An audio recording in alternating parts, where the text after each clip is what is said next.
like always, we want to make sure that you guys can hear us okay. So we'll get a check on the audio. But more importantly, if you just signed on with us, regardless of how long the live chat's been, or if this is something that you're going back to watch later, type down in the comments on the live chat. Go ahead and put where you're from. Say hello and tell us what the temperature is where you're currently at. So one of those deals where you just put in, hey, it's Jim. I'm from San Antonio, Texas, and it's 57 right now. Whatever. Well, we definitely want to hear from you guys, and we like having some kind of feedback. So if we go back and go through the chat, we can see all this. But we'll get, like I said, picture. Make sure the picture's okay for you guys. And also we want to know if the audio's okay.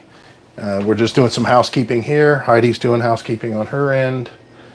And now it's my turn to do some stuff with the TV. And make sure this is coming up so we can see it. Slow.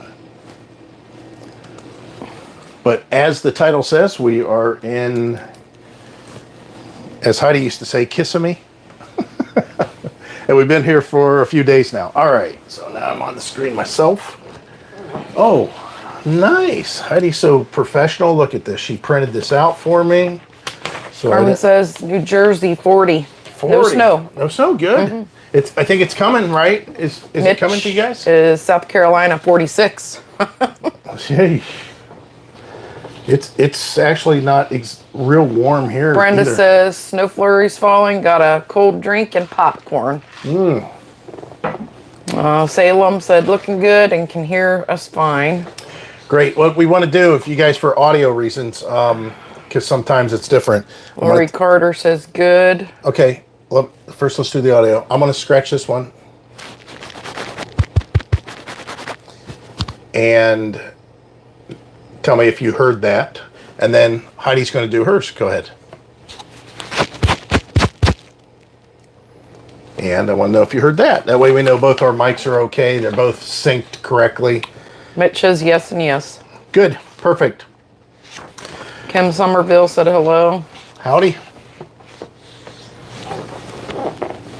I think I might be able to do this. It'll be delayed, but I think I can do this on the TV.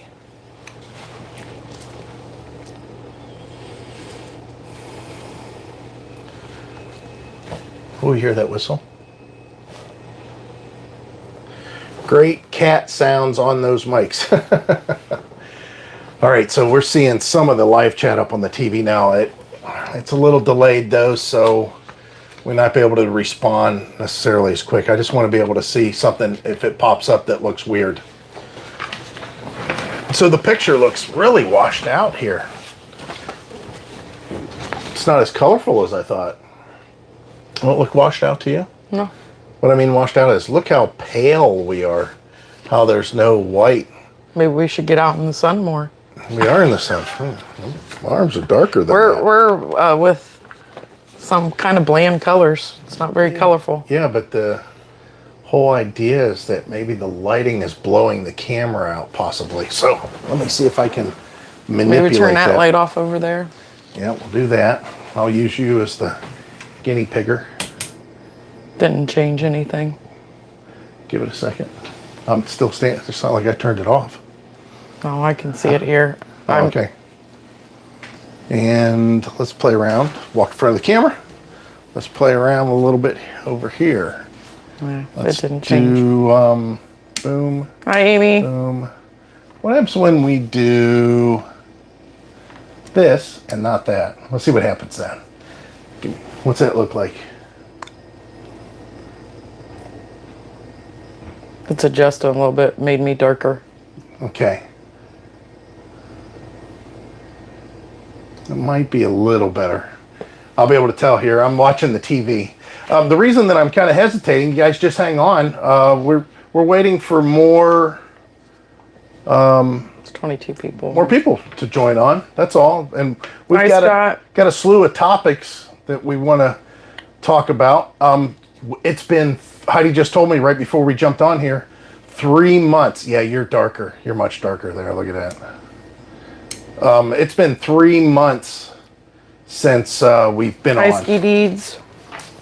a live chat, which is way longer than we wanted to.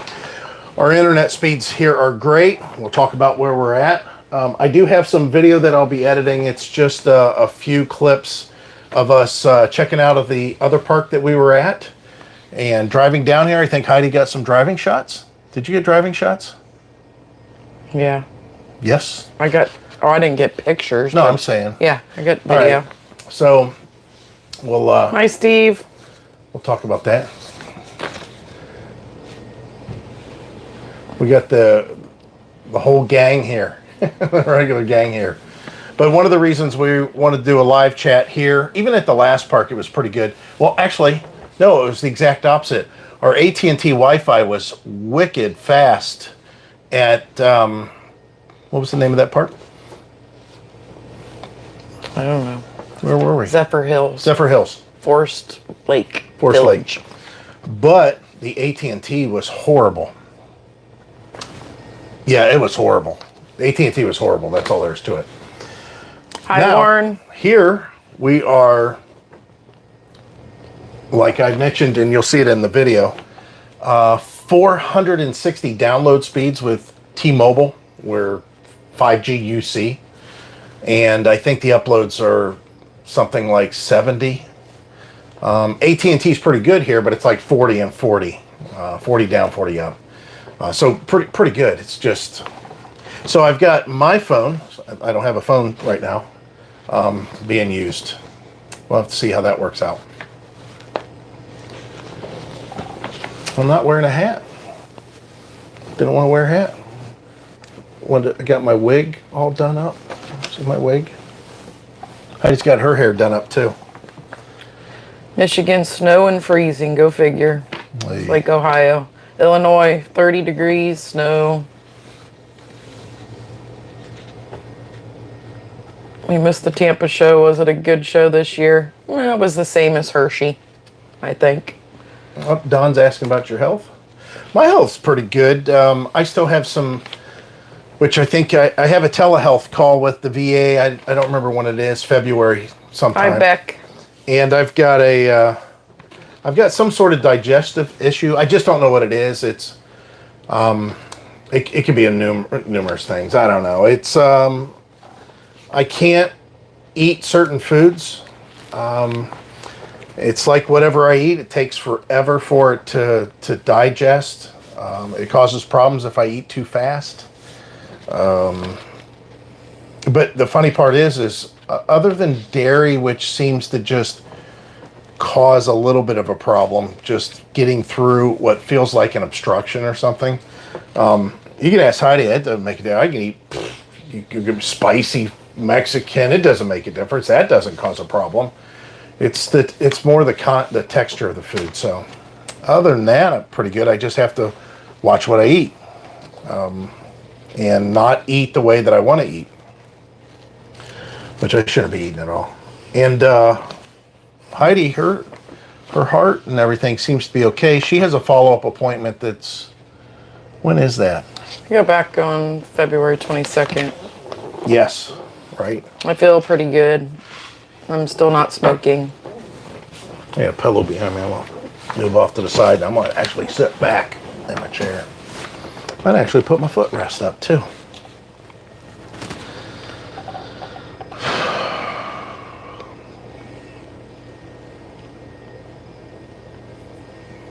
I'm just reading through this because what happens is, if you guys don't know the process, this is what happens. We're out, we're about, and I go, you know what? That's the topic I want to touch on a live chat or a video. Hey, Heidi, make sure that you put down a video idea, this. So then Heidi, she puts it down in her own way, and I've got to kind of figure it out. Like, what is this one? We are watching YouTube videos showing us what we know. I don't know. Yeah, I don't know what that means either. You just have to. I don't know what that's about. And It's all has to do with this. oh, It's okay. all one. Okay. Oh, but wow, Robert was, got diagnosed with celiac disease back in, so he can no longer eat most pastries, which you I kind of you don't know. Yeah, I'm not. He needs to be tested again. He needs to be tested on no, food allergies. I don't disagree. I disagree with that. What they need to do is for the VA. Whenever Thanks, Amy. I have this live chat or this live whatever. When I have this teleconference, I'm going to make sure that they know clearly that I had, when I had a lot of problems, when I was having problems last year this time, that I had a CT scan, that I had an ultrasound, that I had blood work done.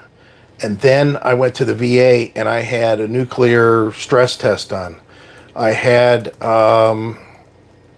sleep apnea test done. I had upper GI. I had a colonoscopy. I had a whole bunch of ultrasound pictures taken. And there was something else. Oh, x-rays. And then I had x-rays. The problem hasn't changed. I'm just learning how to deal with it. So I would like them to go through and look at all the information they already have. I don't think that there's a whole bunch of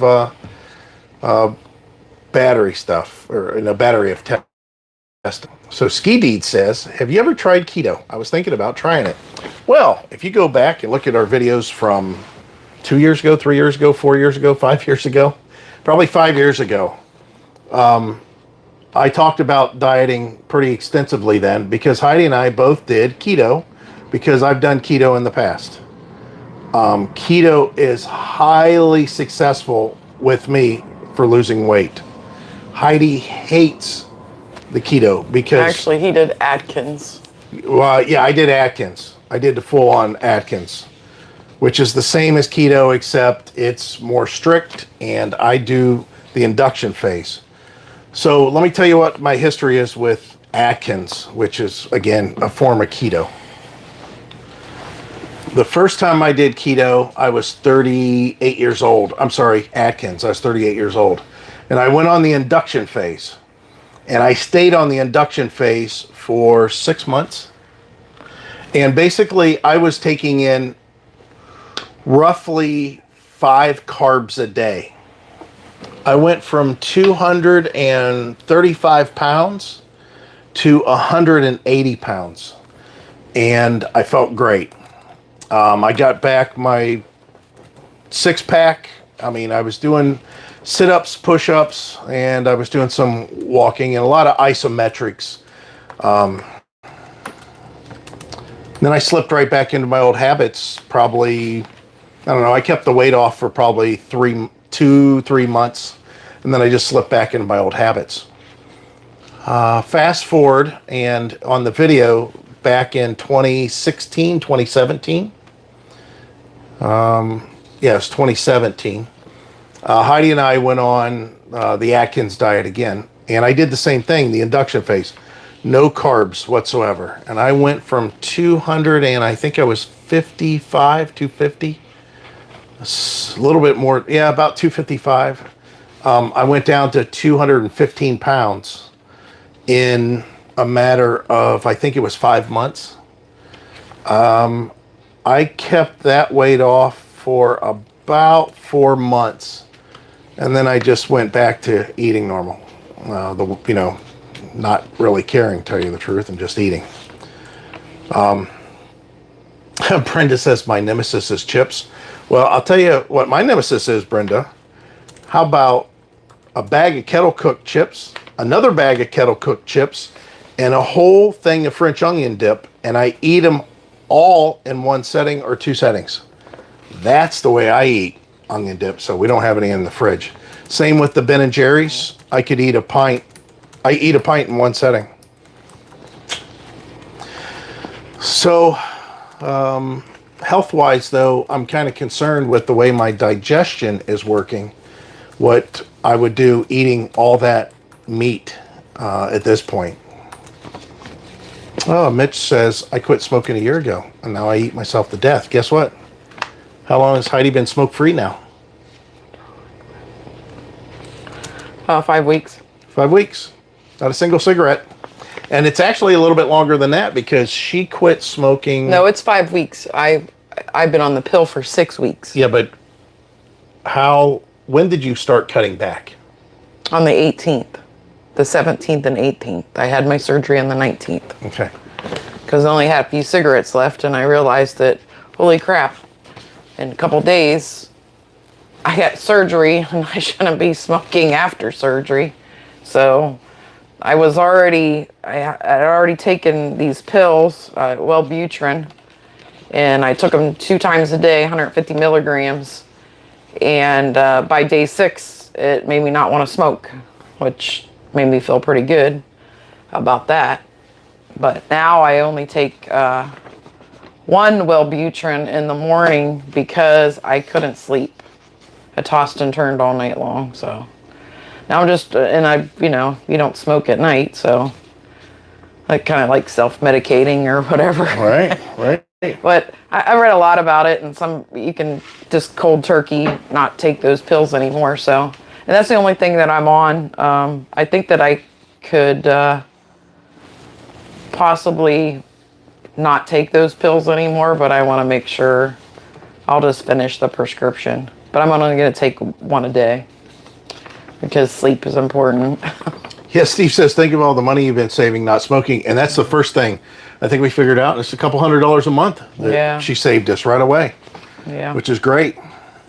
All right, so we got enough people here. I think we should start talking about topics. Yes, I do ourselves. miss the nicotine. Oh, instead of ourselves. I like to smoke. Instead of ourselves, we'll start talking about RV stuff maybe. And then see how it dips back into us again. And a lot of this, you know what? Some of this isn't, right? Some of this is not. It has nothing to do with RVing. Some of it don't. Most of it don't. No, that's not true. I think most of it does. Everything is something that we really. Some of it, yeah. I guess the. Oh yeah, I don't feel bad about taking pills to quit smoking because I don't have the willpower to do it on my own. I'm not afraid to admit that. I'm not ashamed to admit it. It's just like eating. It's just hard. So as far as again, to rehash where we're at, where we came from, we were over in Zephyr Hills. We are in Florida, and even though it's gotten cold a couple nights, right? Yeah. Yeah. What was the temperature yesterday? Do you remember? 40 some. Yeah. You got your microphone up close to your neck. I didn't know how. Well, I don't have any place to put it. Oh. Stupid net in here. So the temperature here has been nice. The very first day we got here was 81. It did get colder today. I think today's high was 67. It's pointed the wrong way. Well, it don't work another way. Flip it over. There you go. So it was 67 today. Same way. We are expecting another day in the 70s, right? Yeah, I think so. And then we have a whole slew of days in the 80s. We have like a week in the 80s, which is great. Then we start getting ready to move again. We're only going to be here for a couple weeks, and we go somewhere else. Where's the next place we go? Oh, Orlando. We're going to go over to Orlando, which are not that far anyways. Some of the topics that we've touched on, or that I've been looking, that I've had Heidi type down, is stuff that these are trigger things for me, I think, more than anything else. So the first thing I want to do, some of them are quick, fast, easy, is just topics that I think is kind of dumb. Heidi and I talk about it all the time. I don't know how many times somebody refers to, my car almost got T-boned, or they got T-boned, and the car was hit and was T-boned. There was a T-bone crash. What happened to your truck? It got T-boned. Listen, a T-bone is when a car hits you, right? Here's the car, and it hits you, and it forms a T. Now, you can get away with a little bit of this and a little bit of this, But unless they're pretty much centering on you, it's not a T-bone. I've seen people that have talked about wrecks that are like this, and they go, "I got T-boned." That's not the case. That's just It reminds me of the Snowmageddon, or what's the other one? Snow bomb. What's that? Winter hurricane. What do they call that? Oh. It's a new term. They just throw out these hyper terms, and people my latch sister onto just them. said it the other day. It's like a snow something, thunder. Snow bomb or Yeah. I snow forget what it hurricane is, or. but anyway, they had thunder, and it was snowing. No, I'm not talking about thunder snow. Oh. I'm talking about when the news media makes up some crazy, they make- like polar vortex. Yeah, I don't know what they. Yeah. Well, she's mentioned polar vortex, but Yeah. there's something else. It's another term that I can't stand that people are using that's just made up. It's some crazy term that's made up, and they're like I said, it's called. They're calling it a snow bomb, or I don't know. Bomb cyclone. Bomb cyclone. There you go. That's the crap. It just stupid words. So everybody latches onto them and uses it regardless. So no matter what, it's just like black ice. Isn't it funny? Yeah, Snowmageddon. It's just like, it's hilarious that any ice on the road that people have encountered with their cars, it's black ice. Oh my God, I hit black ice. I have traveled, and we lived in Northeast Ohio all those years. And I've only seen black ice twice in all the traveling I did. And I used to drive over 30 miles. And there was one time I was driving over 140 miles round trip to work for over, I don't know, 15 years. And out of all that driving, I only seen black ice twice. So it's funny how everybody sees black ice. And the other thing, if the snow's coming down real heavy and it's hard to see, they say, "Oh, it's whiteout conditions." Whiteout conditions are that I have a whole different level of what I call whiteout conditions. I mean, now that I've seen plenty of times, but it doesn't make a difference. It seems like that whenever we have just a little bit of, if somebody's got a little bit of snowfall and it's flurries and their headlights, they turn them on their high beams. All of a sudden, I had whiteout. Now, most times it's not. So it's the same with the whole T-bone thing. No matter what crash it is, they're going to throw out the T-bone crash. I just think that people should use their terms a little bit more appropriately than just throwing it all in there. Cargo carrying. I did that video not that long ago. This is a new topic, by the way. I did that video on cargo carrying. Listen, I'm having a very hard time with how many people are uninformed about what they can carry. And it's just crazy the kind of stuff that people are hooking up to their trucks and towing without even weight distribution, because their truck's rated to carry it. Their truck's rated to pull it, supposedly. Listen, there are numbers that the companies are going to brag about. For example, I think our truck's got 430 horsepower. I'm not going to do something that requires that truck to use all 430 horsepower and stay at 430 horsepower to get the job done. Well, it's the same with your towing capacities. It's a bragging point for a lot of these companies. Ford has to say that their half-ton truck can tow this much because Dodge says that their half-ton truck can tow this much. So they're just throwing out numbers. But when it comes right down to it, every truck has to be rated for what it can carry. And there's numbers that you can look at that the dealers have supplied on the vehicles that they don't brag about, they don't advertise, they don't talk about, but it's the ones that you have to be concerned about and see what you can actually do in your truck. I'll tell you a story. What a big surprise. Whenever I used to work in a shop for a small engine, they talked about the Tecumseh, back when Tecumseh was still in business. The Tecumseh rep came in, and I seen that some of the newer riding mowers that were coming in had a 13.5 horse engine. And I remember telling the guy, or asking him, really nice guy too, I said, how do you get that extra half a horsepower? I said, the engine looks essentially the same as an 11 horsepower from just a few years ago. And now you're up to 13.5 horsepower from the same block. It looks all the same exhaust, same head, everything looks the same. I said, how do you get that 13.5 horse? Do you put a little bigger cam in it? Do you put a little bit bigger jet in the carburetor? You know, what do you do? And he says, well, it's a pretty easy formula. He says, we put a new sticker on it. And I'm like, what? And he goes, yeah. He says, we just put a sticker on it that says 13.5 horse. And he says, it's because Briggs and Stratton came out with a 13 horse and we have to be above them. You know, we have to show that we have one that's a little bit bigger. And I said, well, how's that work? And he goes, because they really don't, you know, there's no governing body that really cares about this stuff. There's nothing that, you know, we can say it does this, but the thing is nobody's going to run the engine at 4,000, 5,000 RPMs to get that 13.5 horsepower. He says, so we can say it makes 13.5 horsepower, and it does, it will. He says, just not, you know, over a long period of time. So it's a lot with these trucks too. You know, these manufacturers are talking about, you know, this half-ton truck can tow, you know, 13, 14,000 pounds.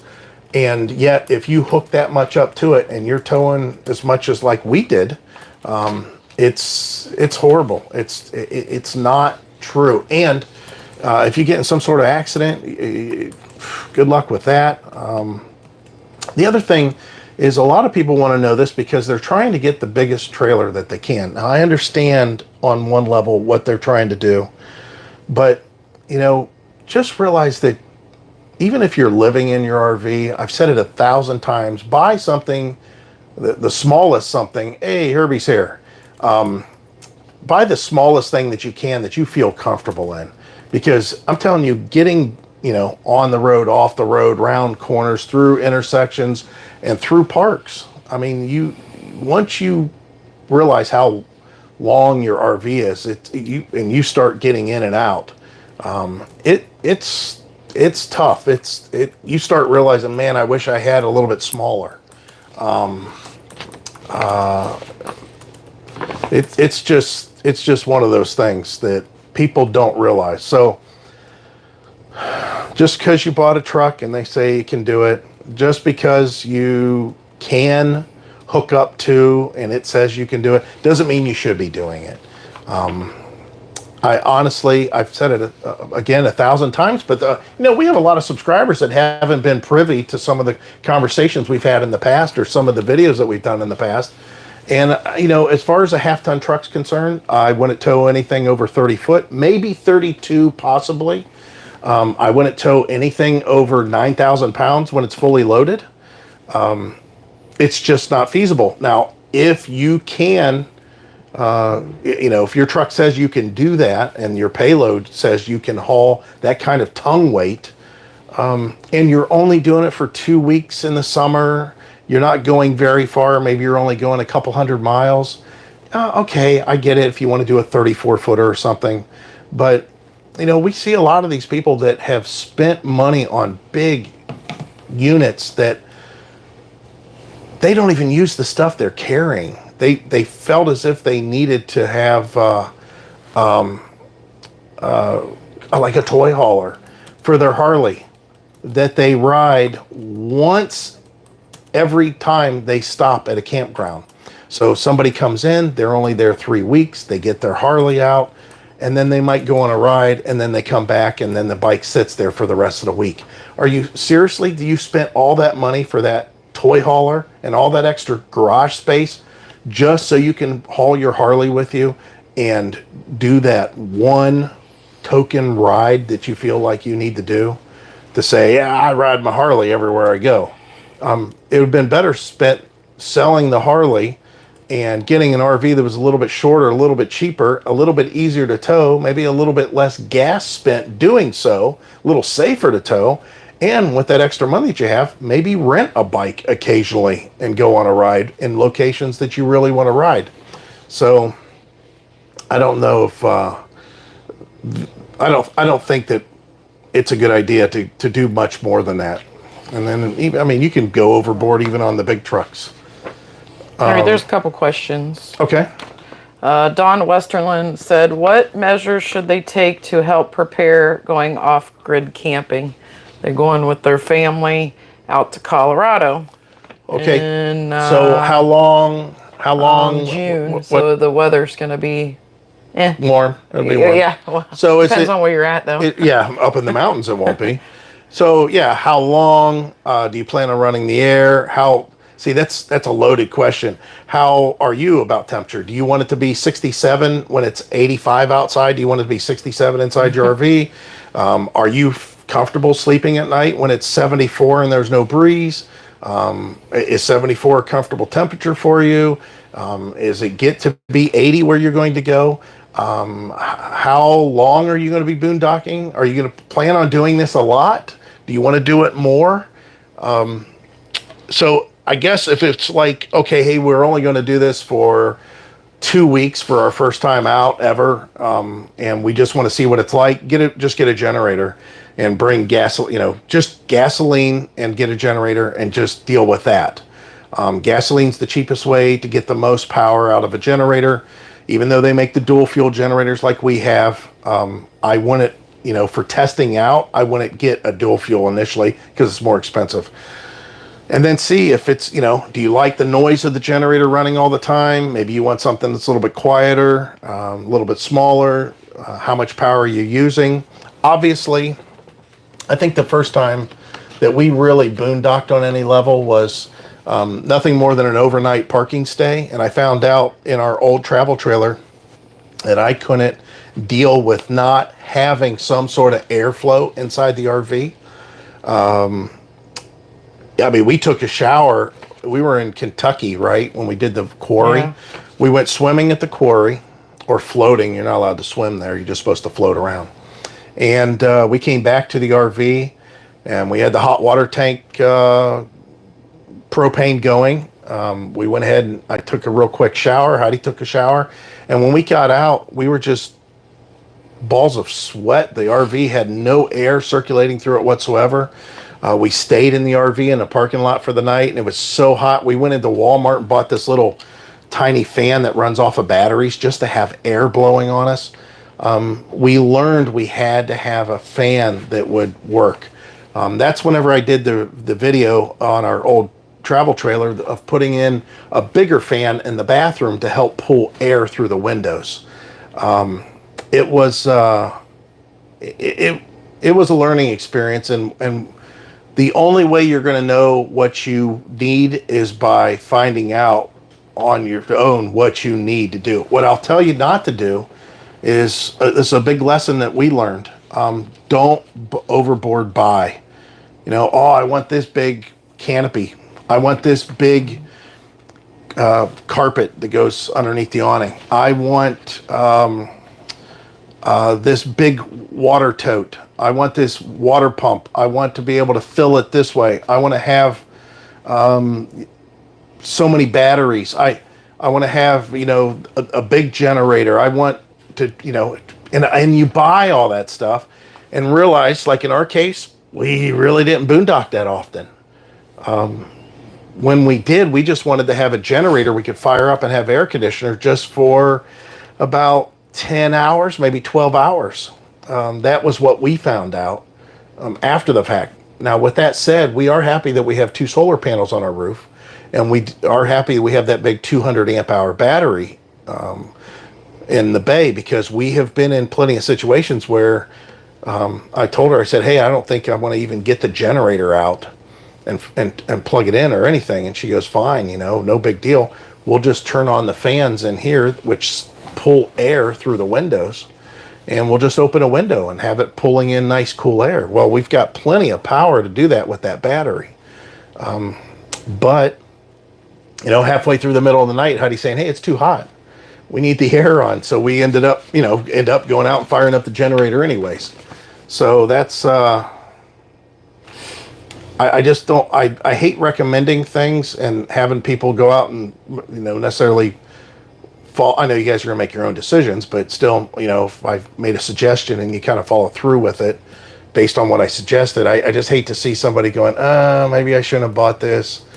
You know, you have doubts. So yeah, it all depends on everything that you're doing.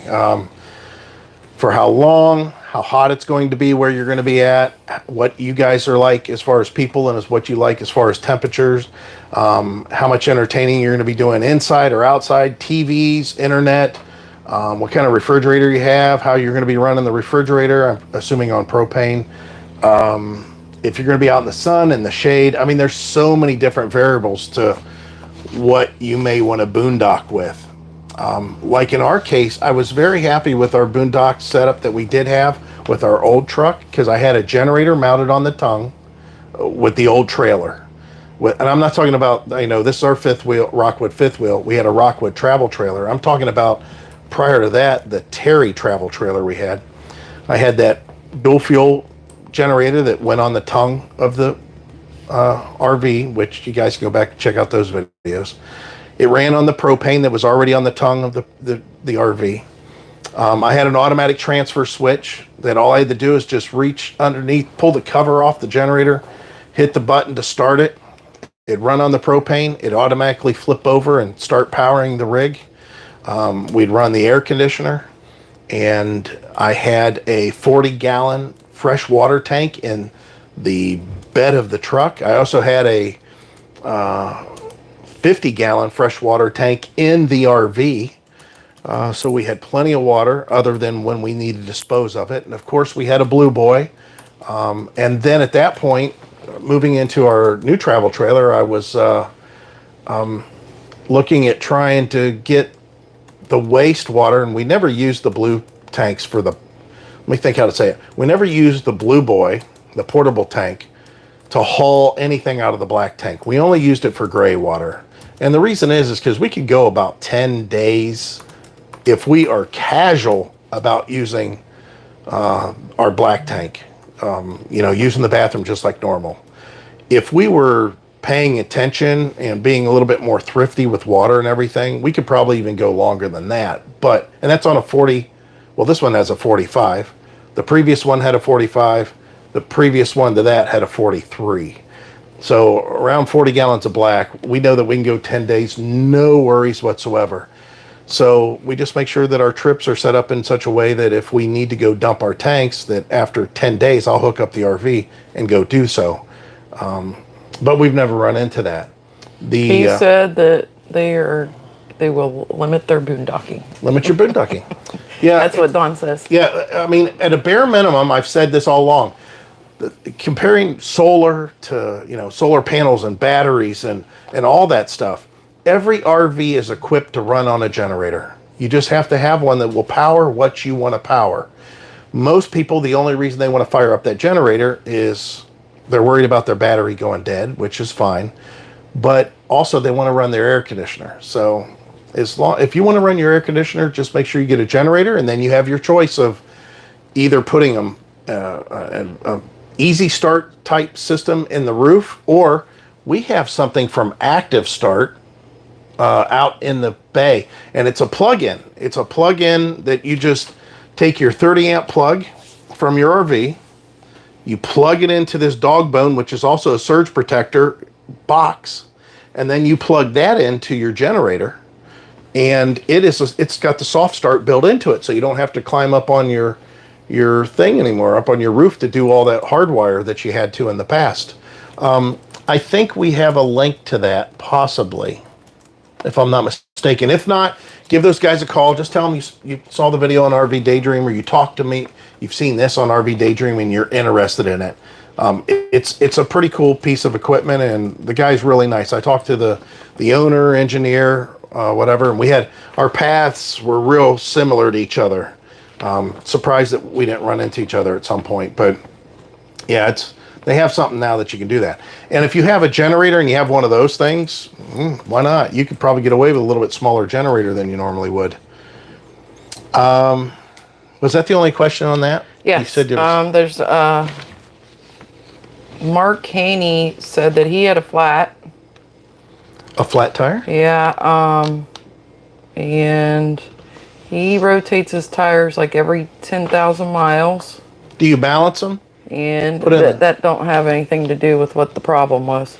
The tire rusted to the hub and had 20,000 miles on it.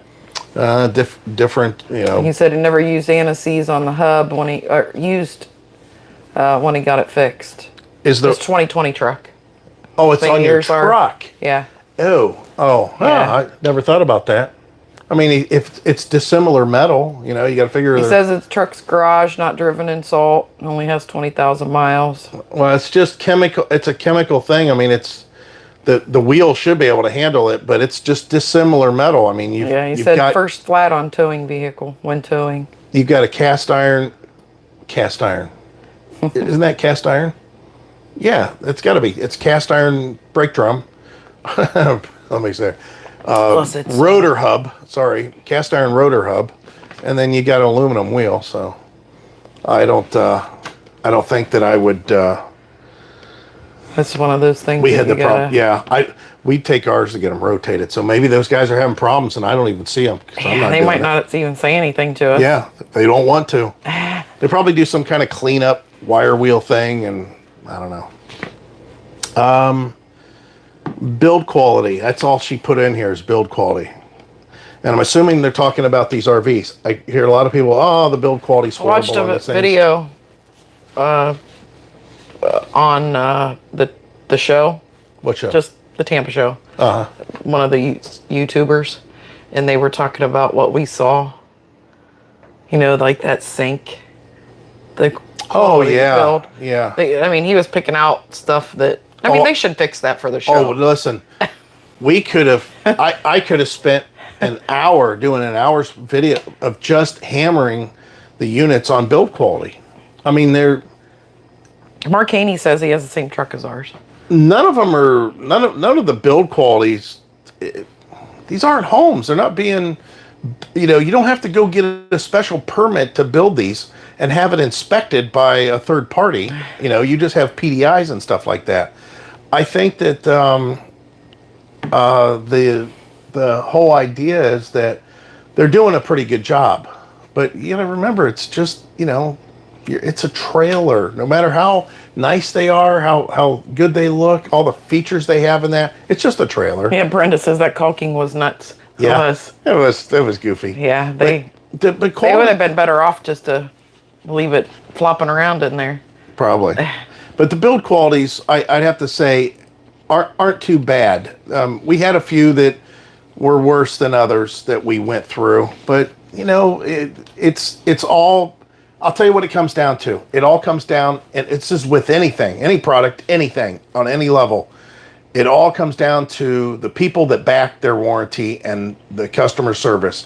How easy it is to get in touch with them, how easy it is to deal with them, and how easy it is to get your stuff fixed. That's what it really comes down to. You could have the biggest piece of junk of an RV, but if you have a team that's willing to go through and do everything they can for you, then it doesn't make a difference other than you're going to be inconvenienced. And getting back on the customer service side of things, if they're going to get enough customer service, at some point they're going to recognize how much hassle you're going through, and they're going to make some sort of consolation for you on some level. I don't know what it may be, but nonetheless, that's all you can expect. Other than that, all of them are going to have some sort of an issue. So just make sure whoever you get it from, they're willing to talk with you, deal with you. They're easy to deal with. If not, then you're just going to have to bite your tongue and get through it and go on to another manufacturer, another RV, something else. But yeah, build quality, that's something that I see people hammer these people, you know, the builders on, and I think there should be a certain level of expectancy whenever you move. I expect the worst. I hope for the best, but I expect the worst. And, you know, just go in and be pleasantly surprised when things are working a lot better than you thought and everything's going good. And I mean, it's nice. It makes you enjoy it that much more, but you have to expect the worst. You got to expect that something's going to happen. You got to be a little bit of mechanically inclined. Yeah, also. that's the other thing. Anyway. I so many people that Yeah. they don't know one end of the screwdriver from the other, and they hit the road and They're like, well, what do you mean you got to tighten something? And it's like, well, the door fell off. Can you believe it? Yeah, I can believe it. I mean, that's not uncalled for or unheard of. You know, well, you need to put it back up there. Well, I don't even know how to do that. So, anyways, that's something that I see a lot. For you guys up north, I want to talk about some northern stuff here, just briefly. 4x4. If you guys are driving on ice, I don't care if you have a 5x5, 6x6, 10x10, 50x50. It don't make a difference. 50-wheel drive, 4-wheel drive, 2-wheel drive. If it's ice, it doesn't make a difference. You know, your vehicle has so much traction. It has a contact patch that is so big compared to the tire, and it has so much weight that it is applying to that ice. And it doesn't make a difference if 4-wheel drive or 2-wheel drive. It's just there. And as far as you have an extra control, I love that I see a lot of, and this came on this bit here, this got written down. I love that how I watched videos of this guy saying, yeah, I went off the road. My buddy's coming though. He's got a 4-wheel drive. It's all ice out here. I'm thinking, so your buddy's going to be off the road too. It just don't happen that way. Robin White says, we went to the show for the first time, specifically see Rockwood. Was disappointed by only one Rockwood fifth wheel. I'm not going to disagree with that, Robin. It was a little bit underwhelming. I don't know why that is. I don't know. I don't think Rockwood has control over that. Yeah, I believe that's the dealer. So it could be two things. It could be a few things. Could be that the dealers in the area, for whatever reason, they don't like fifth wheels. They don't sell very many of them. Maybe they don't have the capital to do fifth wheels. Maybe their fifth wheel focus is from another manufacturer that they have on their lot. Maybe it could be Forest River still. Maybe they sell a lot of Alpha Wolf or whatever that is. What's that thing called? Alpha something. Isn't it Alpha Wolf? It could be Alpha Wolf. Maybe they sell a lot of those fifth wheels, and they're very popular. And the Rockwood fifth wheels, which are higher quality, maybe people don't care so much about the quality part of things. We see that a lot. They like to see the flash. They like to see all the lights glitter, and Rockwood has their fair share of that. But anyways, I'm just coming up with what I believe happened because, yeah, we were surprised. We were wanting to go in and look at a specific fifth wheel. Now, the other thing is, in fairness to the dealer, you know, in case they're having a problem with Rockwood, Rockwood's not coming out with their new models until June, right, or July? July. So they're going to be releasing new models in July. Now, they did release that CL, and that one is pretty cool. We wanted to see it again, which we talked about it up at the Frog Rally in Indiana. If you guys want to go check that out, go back a few videos ago when we were in Indiana. But it could be the dealer just doesn't have, or maybe they're waiting for the new models to come out. But yeah, nonetheless, still don't make a difference. I didn't get to see what I wanted to see myself. So I was glad to see actually some of the other ones that Rockwood had. One of the travel trailers there, I can't remember what it was. I was impressed with. I was really impressed with. So getting back to the whole ice and snow thing, which you guys probably don't want to hear about up there. Tips from Northerners. If anybody that is from the South gets stuck in the snow, listen, you got to replace your tires. You know, we do winter maintenance all the time. You know, if you're in the North and you're trying to get to work every day and you know it's going to get cold, we go out and look at our wipers, we go out and look at our tires, our antifreeze, everything, because we need the vehicle to work. I mean, although we never run into that situation ourselves personally, you know, if you could get stuck somewhere and die if you go off the road in a snowstorm, and take the snow off your car. Oh my word! If I see one more car driving around with 4x4s are not 4-wheel drive. 4x4s are not 4-wheel drive. Why would you say 4x4s aren't 4-wheel drive? 4 wheels driven. So the thing is the whole idea behind snow removal off your car. Take it off your. I used to take all the snow off the car, the whole thing, because it never fails. If you take it off your windshield and you take it off your back window and your side windows and your mirrors, and you go back and you knock some snow off your headlights and knock the snow off your taillights, and then as soon as you get on the road, the first time you hit the brakes, all the snow from the roof lands on the windshield. Now you got to deal with that. Your wipers are jamming it down in the cowl area. Or as you're driving, the stuff off the hood is constantly coming up on the windshield where you got to run your wipers all the time. It's like it's a snowstorm. You're creating your own snowstorm from all the stuff on your hood. Same with the stuff on the trunk. All the stuff on the trunk is now slid off the trunk in front of the taillights that you just cleaned off. Just clean off your freaking car. It's just stupid. It's just dumb. It's the dumbest thing. We were watching these YouTube videos and they're showing us what we already knew, but a lot of people don't. There's a lot of people that don't know that. Especially ones that don't get snow that often. So be aware. Now on to another topic that we'd like to talk about. And a lot of these I'm finding are rants. Look at all this rant. There's a lot of rant stuff going on. Listen, and I'm going to specifically call these guys out. Dodge owners. Dodge Ram. Push in your uncool tow mirrors. If you are not towing, push those things in. Hey, I got to manually pull my mirrors out and push them in. I understand that your mirrors suck when they are in the collapse position, which is like a twist thing. I understand that blind spot is weird. It's way outside. Instead of being on the low side of the mirror, like Ford's, it's now on the outside. And everybody likes to run them out so they can see. You know what? Convert your mirrors. Do something to... We drive down the road, and some of these roads in Florida, and even parking lot, they are tight. It's really, really tight. You got to have... I'm almost hitting mirrors. I am actually going around people in their mirrors, and I've got mine pushed in. I can't believe how many guys that have their mirrors jacked out. It's stupid. It's uncool. I know that there's a big... With the Dodge forums, there's a big... carry-on going on, battle about mirrors out, mirrors in, whatever. All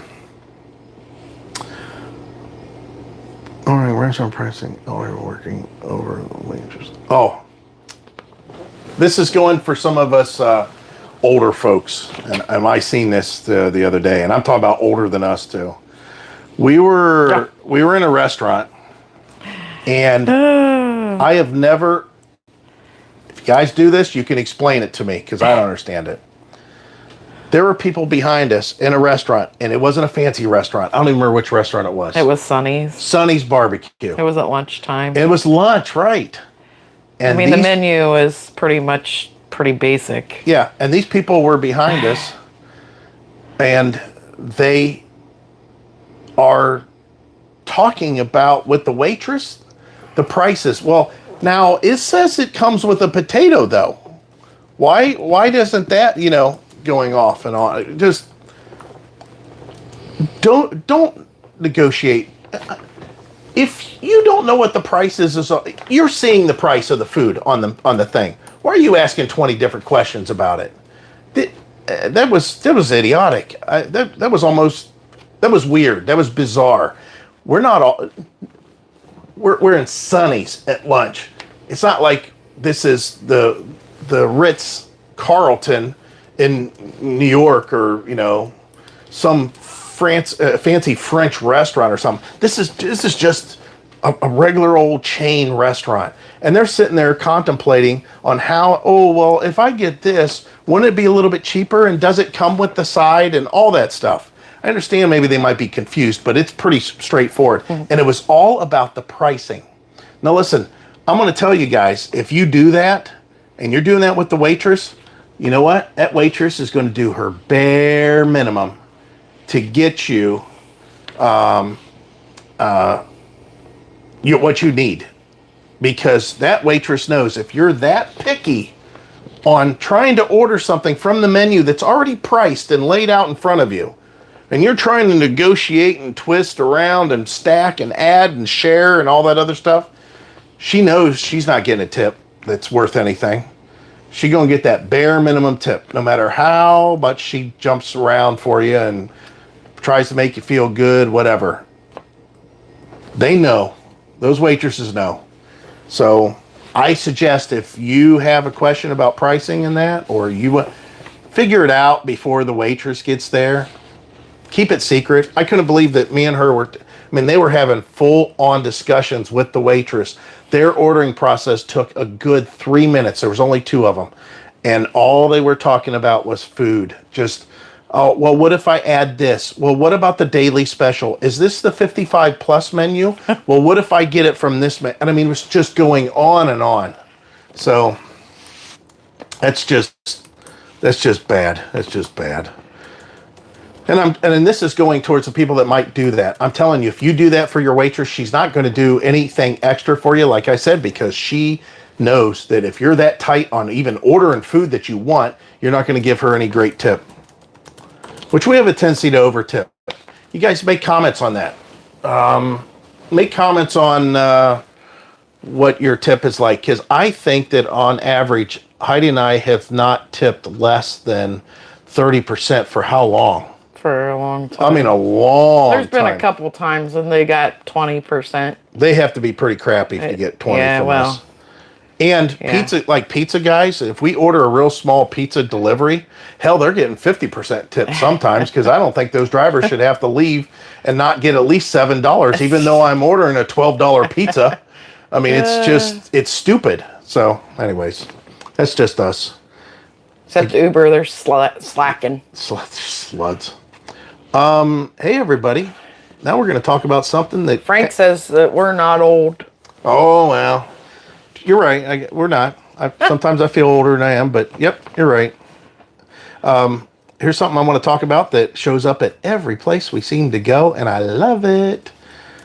Dogs peeing and pooping in your freaking sites. I don't care if you clean it up or not. There are dog parks at all of these places. The dog, it doesn't say, hey, you can walk your dog and have them urinate and crap in anybody's sight. These people are slowly walking their dogs to the dog park, or not even walking to the dog park. They're just going around their little block, hoping their dog would do the business there, so they don't have to walk to the other end of the park to get the dog to crap where they're supposed to crap. I don't want that.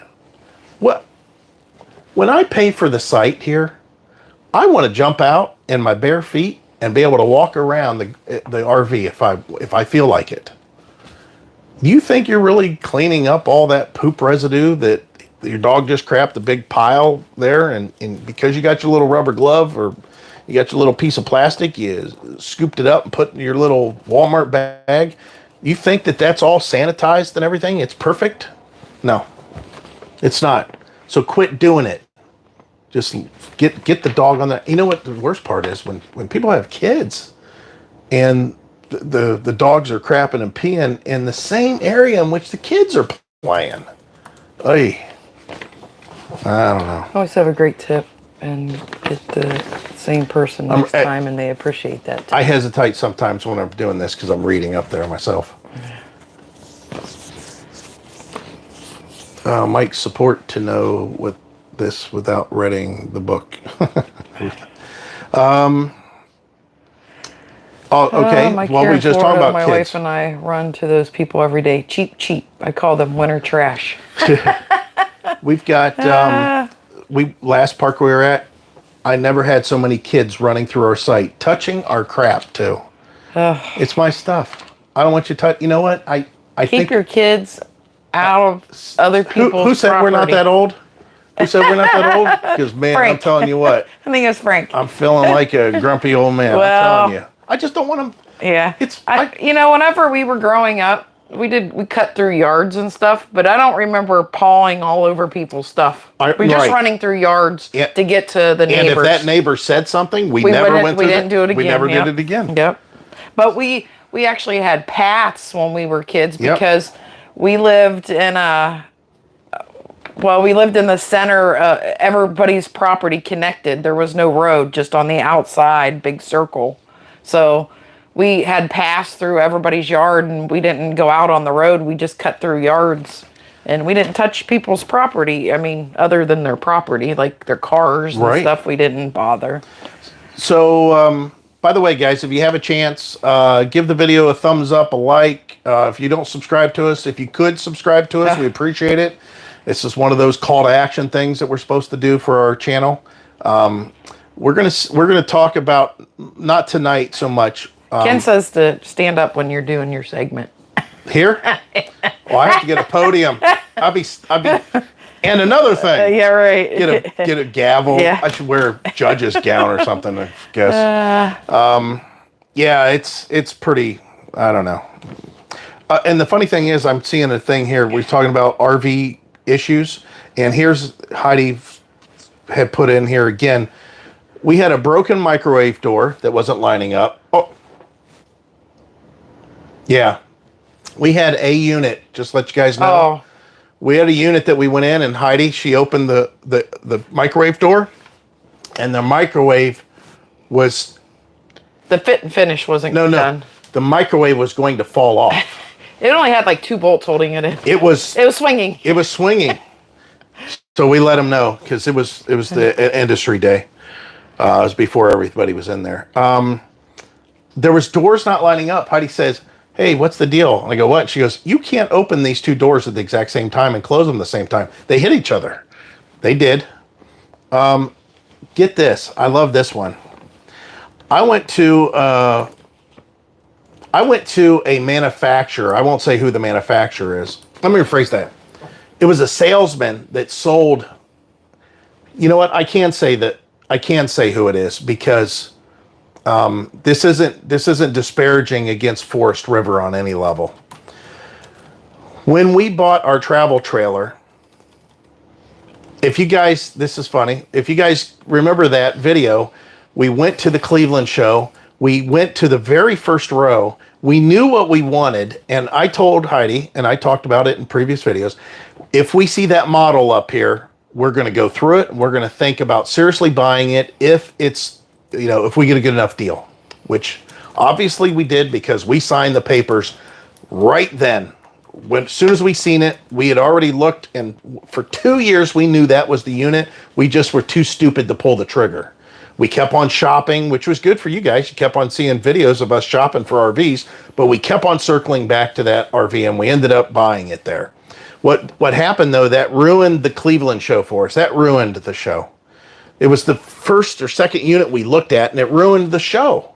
I mean, we basically bought it, and then we had to go through the whole show. Now, when we left that booth, little do you guys know, or we didn't talk about very much, if at all, we only went like one more row over, and there was a Wildwood that was there. Now, Wildwood, when we got in it, the floor was a little soft underneath our feet compared to the Rockwood. The cabinets were a little bit weaker. You open the door and they felt springy. That was just not real wood, I don't believe. The layout, though, was almost exactly like our Rockwood in a lot of ways.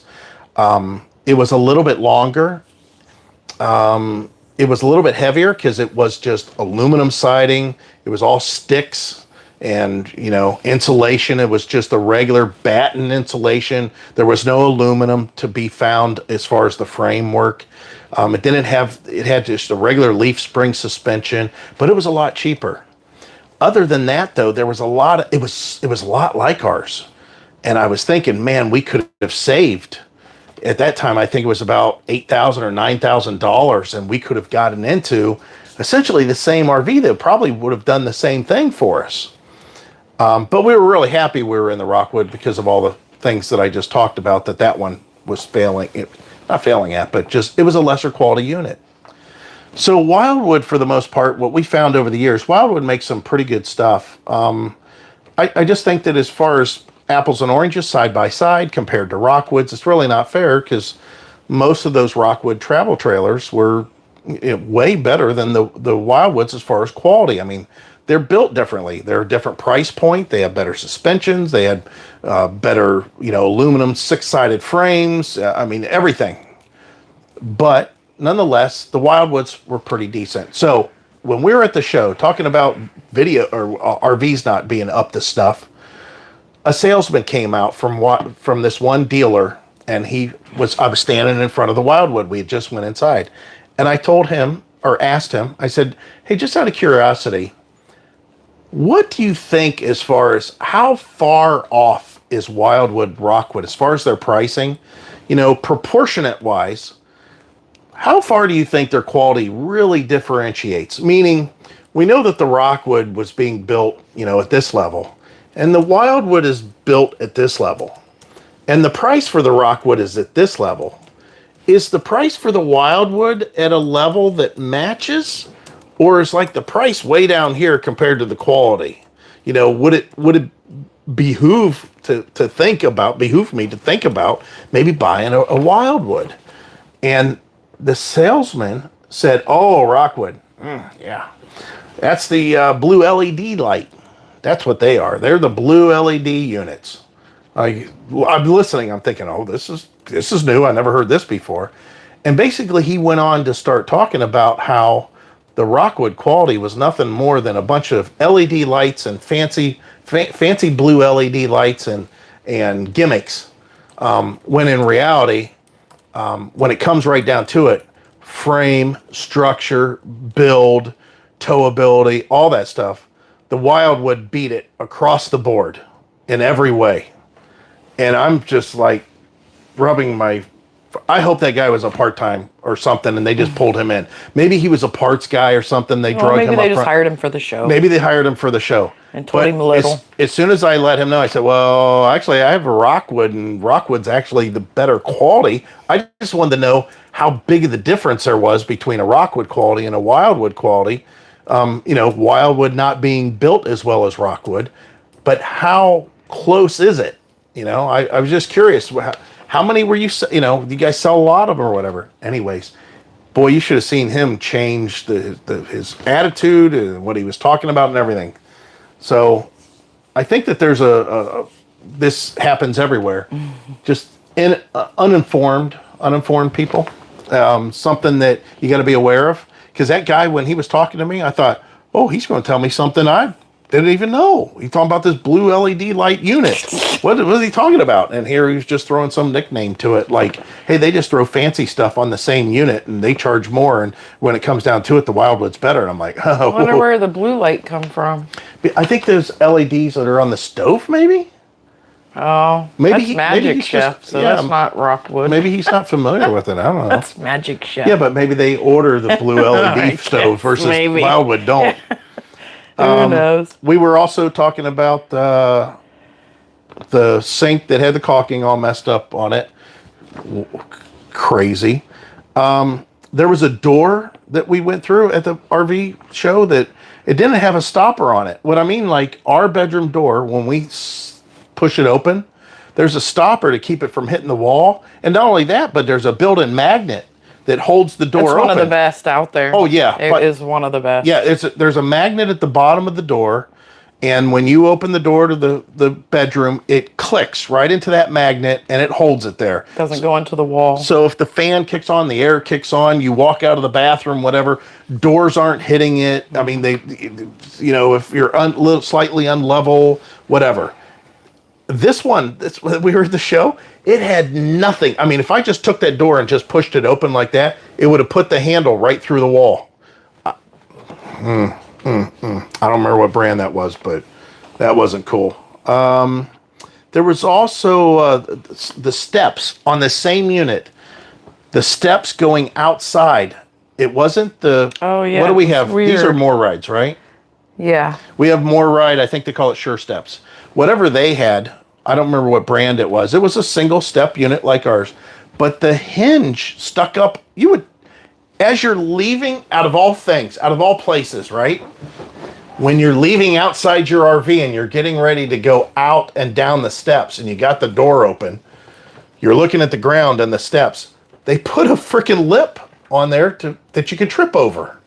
I mean, ours is really nice and flush to the floor. There's still a little bit of a lip, but it's very gradual. It's like a threshold.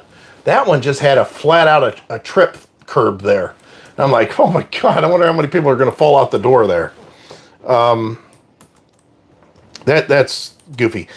We were in a Sprinter, and there was exposed cables on the slides in the bedroom. In the it was a front living room unit. And if you looked underneath the couch, there were like the technical term, I learned this when I worked auto parts years ago, it's called convoluted tubing. But that wire loom, that hard plastic wire loom that they put on cables to keep them all together and protect them a little bit, that convoluted tubing was hanging out. It was hanging out underneath the slides. I'm like, what in the world? What the? Jay Money says, aren't you all an RV channel, not a rant channel? I said, we're both. Yeah. Yeah, we're a little bit of everything. I'm ranting about RVs. We're human. But I'm ranting about RVs. Right, exactly. That's funny. How would should we talk about didn't you the mention weather? these items in a previous video when you were doing a walkthrough? Yeah, yes. Yeah, we talked about it briefly. Seems like they recall the door in the stair. Oh, seems like I recall the door in the stairs. Well, the stairs is new. We've never seen the stairs like that before. Yeah, I don't know what it's like. They changed what do you call that? Like I don't know how you explain it, but where it folds. Yeah, it's the hinge. It's all the way in. Yeah, it's weird. It's the hinge. Nothing wrong with a little bit of ranting. Ran on, Brenda says.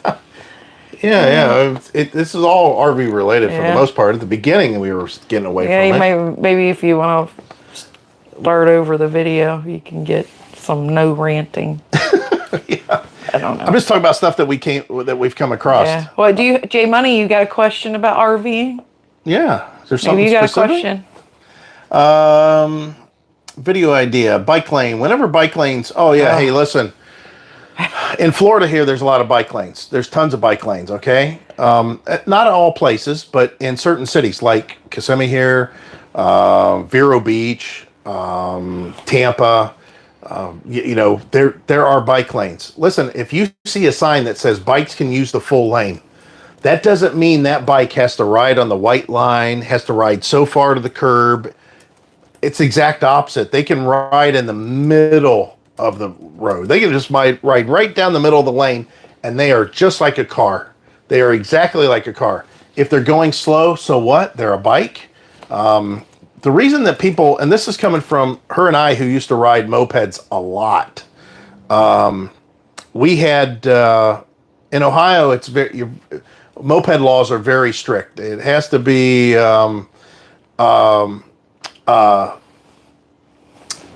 a certain approved list. The list hasn't really been updated since the 80s. It has to be under 50 cc. It has to have working pedals. And it can't do, supposedly, over 20 miles per hour on a flat ground with a rider that weighs, I don't know, 140 pounds or something. So it's very specific. When Heidi and I rode mopeds a lot, and we had ours souped up because we did break that law because people were going to run us over if we did 20 miles an hour on some of these 40 mile per hour roads. So we had mopeds that would do like 40 miles an hour and 50 some miles an hour because I put different cylinders on them, carbs and exhaust and stuff like that, re-geared them. If you ride, and with mopeds, they tell you to ride 3 feet from the edge of the riding surface in on the lane. People would go so close to us, like even though there's a car approaching and it's a 2-lane road with, lane in each direction, and a car's approaching, they would still not slow down, brake, nothing. They would just go ahead and start their going around us on our mopeds because we were giving them most of the lane. And if their judgment was wrong and the car got to them before they could get back over safely, they still just merged over and pushed us off into an area that we didn't want to ride in. So whenever these bikes, it says full lane, bikes can use full lane. A lot of times those guys don't want to ride the edge because drivers use up and push them off the road for what I just said. They don't care. So just be aware of that. Be aware of bike lanes, and whenever it says bikes can use full lane, that's what it means. They can ride right down the middle of the road, in their lane. That's what they're allowed to do. So. And Frank says that for the past 2 years, there hasn't been very many campers at the dealer. Now they have tons of campers. Yeah. When you go. Yep. Yeah, the funny part is the prices haven't lowered. Nope. They're the same. Prices have not gone down. They're slightly under control, but they haven't gone down. Or what I mean is, we seen some that were just during the shortage. We seen some crazy pricing, or added on pricing. Yeah. It hasn't changed that much. The prices are still up there. They're still bringing in good money for units. The other thing is, if you guys have kids, if you know somebody that has kids, anything to do with kids in a park, in an RV park, please. If somebody is pulling in the park with an RV, if they're leaving the park with an RV, if they're backing into a site with their RV, if they're pulling out of the site with the RV, if they're trying to get hooked up to their RV, whatever, tell them to turn around and find another way back to the campsite. Tell them to stay far away. I saw people in more than one situation just recently that they were actually trying to negotiate and back up to their hitch. And they had to stop because here comes a kid and their two friends walking by, two of them walking by, one of them on a bike. The other thing was, one of these guys was getting ready to, and was in the process of pulling out of his site, hooked up, going and leaving. And he had to stop because this kid rode by on the bicycle. I don't get it. Parents, be more responsible to that. I don't know. This is a rant because, man, we never let our kids do that stuff. My kids never got away with that stuff. And I feel bad because I was hard on them about it. I mean, I made them follow every rule in the park. They had to have their headlights on as soon as it got a little bit dark with a tail light. They had to have it adjusted to where it was shining correctly. They had to follow the route of travel. If it was a one-way, they were not allowed to go the wrong way, even though it was the shortest way back to the campsite. We made them go around the whole loop to get back to where they're supposed to. They were not to ride on the sidewalks. They were not to ride on walking paths. They weren't to ride off into the grass, into other lots. Anyways, it was just the right thing to do. I mean, I don't understand. I guess we don't understand anymore. I don't understand why we have so much foreign customer service support for these companies. So let's pretend Heidi has a problem. And she's going to call me for help with her remote control. So we'll play this little game. So Heidi, call me and tell me what your problem is with the remote control. That center button's not working when you push it, but randomly, okay? So go ahead and give me a call. Ring, ring, ring. Hello, this is remote control support. May I help you, please? Yes, I have a Fire TV and the center button on my remote is not working. Okay, so I hear you say you have a Fire TV, and what's happening is the button, the center button, it's not working when you push it. Is that correct? Yes, that's what I said. Okay, one moment, please. One moment, please. Okay, thank you for holding. And getting back now to the problem that you're having with the center button when you push it not working. And you need to have that work. I understand that. It can be frustrating. Let me get my upper support. If you can hold, I need to transfer you to the upper echelon support to help you with this problem of your button, the center button not working whenever you're pushing it. I don't know who taught these people. I say these people. Talking about customer service reps that are in another country. I don't understand who taught them to repeat everything that I just said, like it was 6 times. Cluttered up, and I had marbles in my mouth, and they barely understood it. It's amazing. We ran into that problem just recently, and I was like, "Oh my god, this is They crazy." just repeat themselves, and it takes. You'd lose 30 minutes of your life. I want you guys to be aware that everybody camps differently. We talked about this in a previous video a long time ago. I keep on seeing this over and over again. You know, we got people that come in and just love to unpack.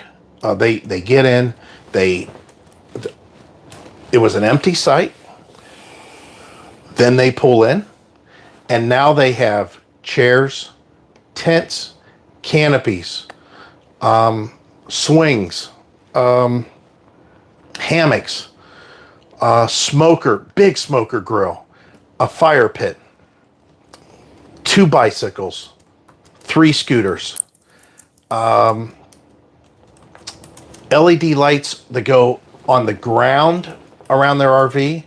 All the lights on the RV are on. I mean, just tiki torches, their music, their TV hanging outside, an outdoor kitchen, their Blackstone griddle. I mean, all of this comes out, and and plants. How about that? Potted plants. It wasn't there, and now it is. That's the way they camp. That's the way that they want to do it. I get it. For us, if you come by our site, for the most part, it looks like we're getting ready to leave the next day. We have our bikes out usually, maybe, and they're usually locked up and covered. Other than that, I mean, I don't have anything on a picnic table. Oh, that's the other thing. A table with flower arrangements, anything like that. It's okay to have that stuff. Yeah, it's okay. It's but just, as soon as the wind blows, it sends somebody else's property. So the people that were near us, for the whole time we were there, they had a little candle lantern thing that sat on the top of the picnic table, on top of their picnic table, that had not only covers on the table, but also covers for the seat. So the wind blew, and the little candle thing blew over, and then their cover for their table fell off onto the ground, and it laid there for 3 days. Yep. And then they scrunched it up and pushed it over in a different area. Then the bench cover blew off. Their chairs blew over, and they just laid there, just sat there for another 2 or 3 days. I don't know. It's just, people do it. They all do it differently. I mean, you've got camping, you have RVing, and you have full-time RV living, and everybody does it differently. And I get that. It's just, I want you to be aware that we've learned to understand that about other people. We just want those other people to understand that about us. So whenever they pull in and they don't see us, you know, I mean, we used to do that. When we first started camping, and that's what we do. We go camping with the kids. We were amazed how people pull in with big, beautiful motorhomes that they spent money on, or big fifth wheels, you know, big rigs and all that, and they never came outside at all. Right. Like, why go camping? Guess who does that? We very rarely. I mean, we'll go out and we'll go walk the park. We'll go see the sites locally. We'll ride our bikes around the park and stuff. But we hardly sit out there and hang out. Well, we can here. I don't think the bugs are too bad here. It's nice, this little bit of cold snap. No-see-ums aren't seem to be bad at all here so far. It's a real nice park. It is a nice park. It's. I don't want to tell you about it. It's that nice. Does that make sense?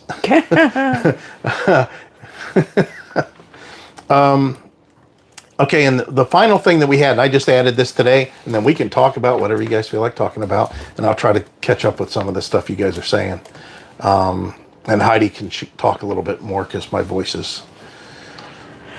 Okay, it's not failing. Who am I kidding? My voice ain't failing.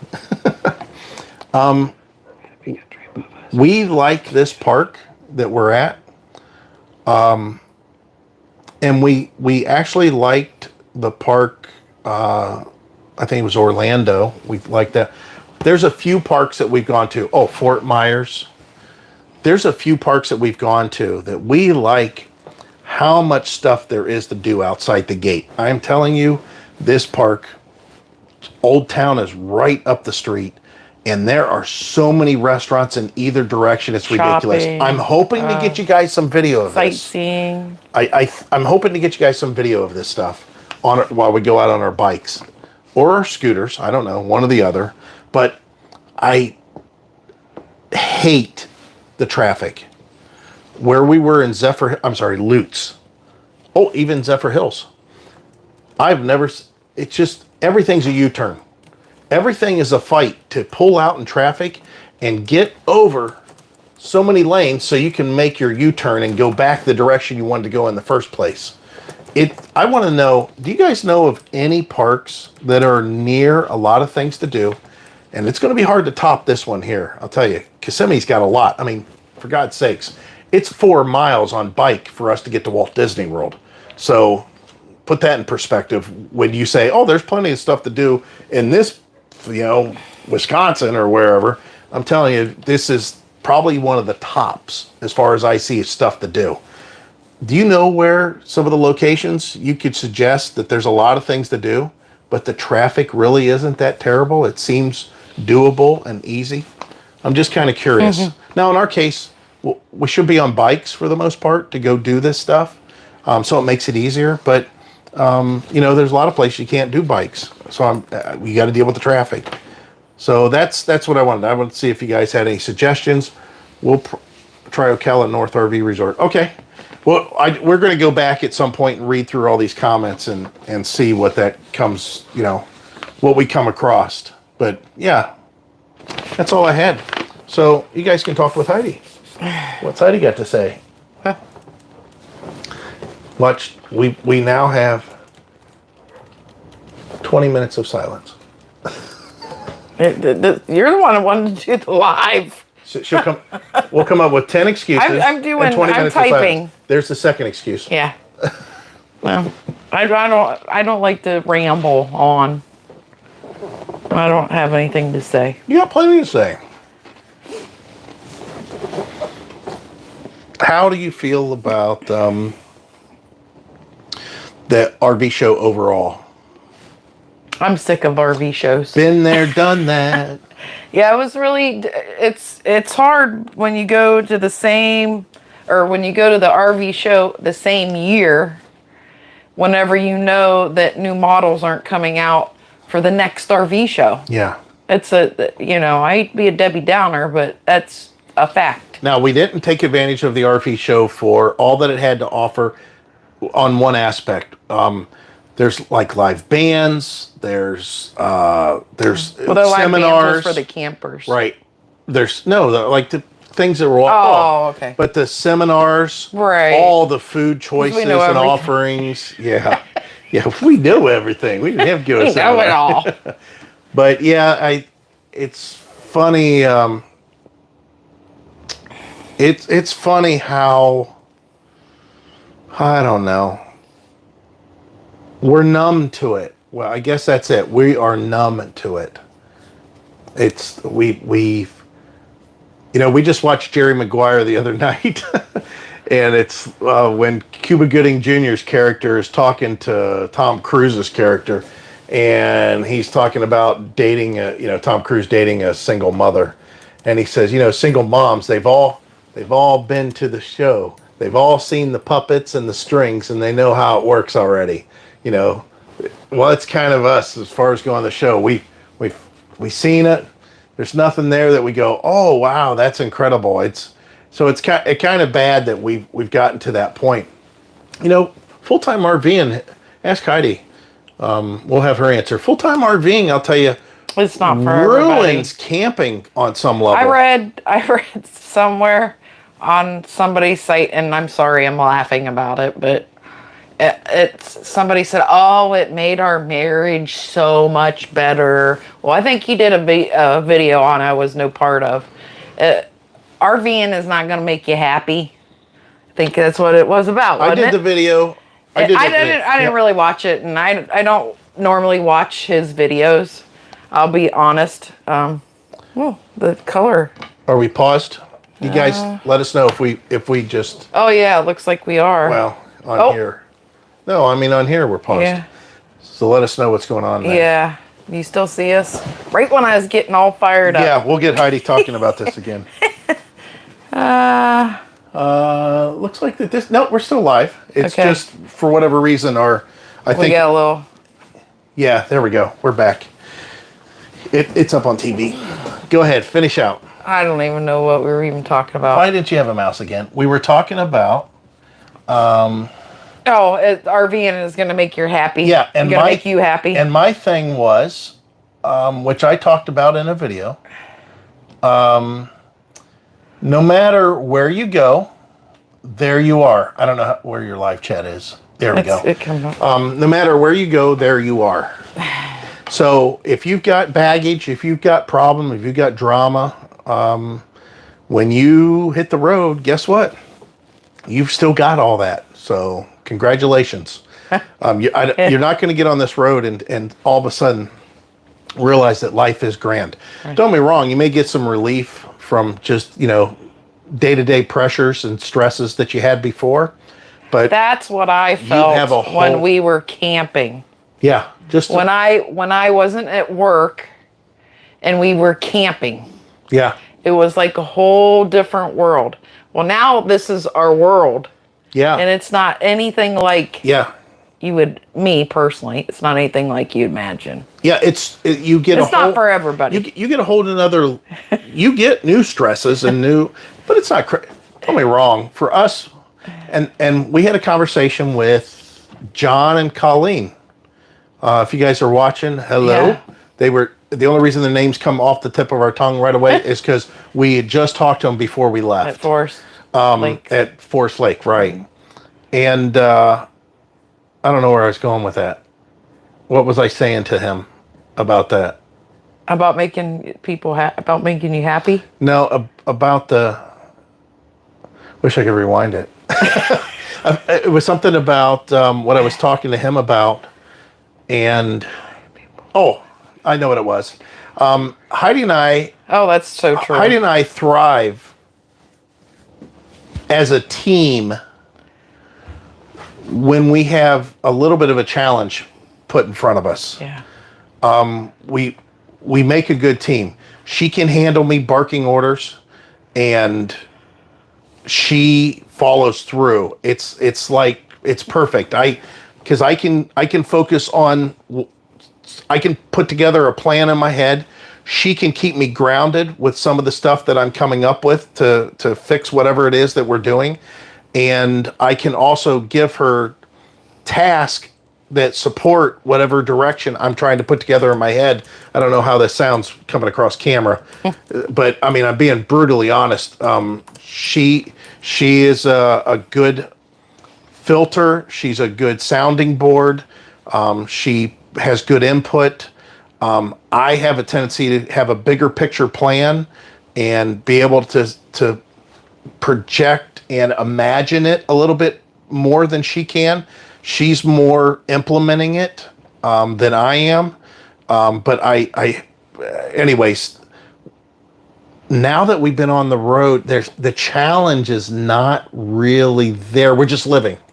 Yeah. We're just living. It's not a challenge. There's no challenge It's not here. that you can't, you can have projects, but you can't, they have to be small projects.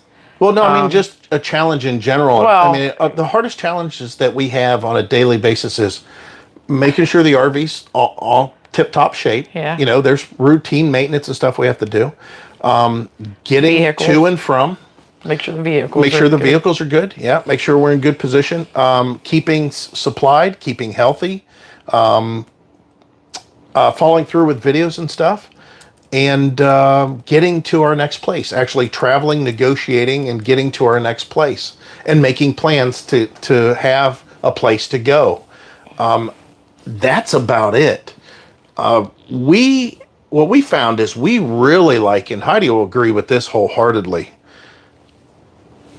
I wish I could hook up the truck to the trailer.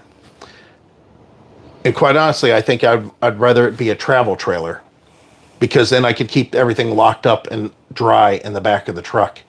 And we do so well just traveling, stopping for a night, a few days, taking off, going to the next place, and traveling and knocking down miles. Just going and going and stopping, relaxing, hanging out at a place, and then going on. And I'm talking about maybe a week at a time. Now, don't get me wrong. I like, and Heidi does too, when we get into a spot and we get to stay for 2 weeks, 4 weeks, 3 months, there's a certain relief that goes on there. But then there's also a number for, I'm reading and talking at the same time. She's about a Isuzu Trooper. Yeah. You need to, our Reveler, you need to get hold of Marcus at Mark's Adventures. He has an Isuzu. I think it's a Trooper. He's just making fun because of me being in the automotive. Oh. So it's funny he says a 99 Isuzu. Yeah. I had I had a 99 Isuzu. That Amigo was an 99 Amigo. Anyways, it's just a matter of we're living now, and it just feels different. It's not that it's mundane. Again, whatever you bring with you is what you're going to have. So if I'm a mundane, boring person at home or here, it's going to be the same regardless. So we make our own fun. We find stuff to do. So somebody asked up here. Gotta find it now. Tom Bolin says, "Where would you want to go, Heidi? That would be like a getaway." We got to do the Keys. Well, we'd love to do the Keys. I don't think we're gonna make it. And I'd love to get back up to Canada, and we would like to do Alaska. I'm going to do Alaska if I got a piece of crap RV that's not mine. I don't care if it gets personally, broken. I'm just flying there and staying in a hotel. Oh, well, we could do that too, but the price, that's expensive. Well, right, but it's expensive to drive all the way there. But I'd kind of like to see. Well, I'd kind of like to see some of that wilderness getting there. But anyway, so those are the Hawaii. I'd like to go do Hawaii. Oh, I'd love to do Hawaii. Heck, we would like to do Disney here, but shoot. We just checked 3 parks for 3 days. It's expensive. $1,000. I mean, we got the money, but I want it with just him and I, it wouldn't be much fun. If we had our grandson or our kids, well, maybe our kids wouldn't even want to go without Lincoln, But anyway. I'm just reading. Oh. It says, my husband and I worked together at the same place for 33 years, and we do everything together. We made the trip from Nova Scotia, driving 5 days to get to Florida, and we're not divorced yet. Yeah, Heidi and I, we very rarely have we done stuff apart. When she had, there was a few times that she did, what was that? Your work. You had to go for the manager's meeting. My manager's meeting for like 2 or 3 days. Yeah, they would fly her to either Tennessee or Florida. That was a little strange. There was a time that I had gone to Florida, and I transferred shops to Florida for, I don't know, maybe 3 months, and then there was another 2 months, I think. That was a little strange. But other than that, we do everything. Same thing. We do everything together. I don't even like when she runs to the store by herself. I mean, and she don't like it either, because I'm kind of her security guard. So especially she when don't have to we're worry out about here. When we're out here, traveling. I mean, I don't know, it's just weird. Some days here says they're booked in Denali for Memorial Day. Memorial Day will probably be back in Ohio because it's a May thing. I bet you we're back there by May. We've got ideas about what we're wanting to do, and the plans are in the early stages. We don't want to release anything to anybody at this point in time because it's not. Listen, again, we've always been honest and real with everybody. I don't want our channel to suffer because I say something that would turn everybody off. And I believe that the direction that we'll go with our channel moving forward is going to be appealing and more appealing than what we're currently doing. Yeah. But it's going to be different. And a lot of those changes are going to probably be a little shocking. I don't want to say much more about that because we haven't even planned it all out ourselves. But I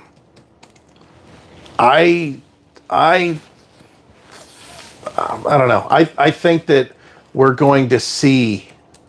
You guys will see it. So stay tuned. That's it. Tell all your friends. Stay tuned. Yeah. I don't know when it'll happen. I think Heidi and I will actually start putting the ball in motion actually this week. But we're hoping that it gets momentum relatively quick. Yeah. We don't know that for sure. Yeah. It may take until May. Yeah. So we don't know. We don't know. But we have an idea of what we want to do. Her and I have a plan, and we are going to start implementing it. And it is going to be some big changes, and you will see that. It's just I don't know how fast it's going to happen. How about that? Boy, don't you guys stay tuned for that, huh? I think it'll be pretty cool. I know that it will probably. I don't know if you guys have Quit noticed. talking about it. Listen, no, I'm talking about the reality of all of it. I don't know if you guys have noticed, but I mean, our energy about some things has gotten a little bit mundane compared to when we were still at home trying to prepare and hit the road. I mean, there was a lot of excitement that was coming across camera that we were projecting. We were just oozing, I guess you could say. My vocabulary is not good enough to try to use the word exuberating. I don't know what that word is. I think that's it. But anyways, there was something that was coming across on camera that garnered us quite a few subscribers. And I think that we can get back to that by energizing ourselves in a way that we feel a little bit more challenged, and we actually have, a journey that we can take you guys on. So we'll see what that is.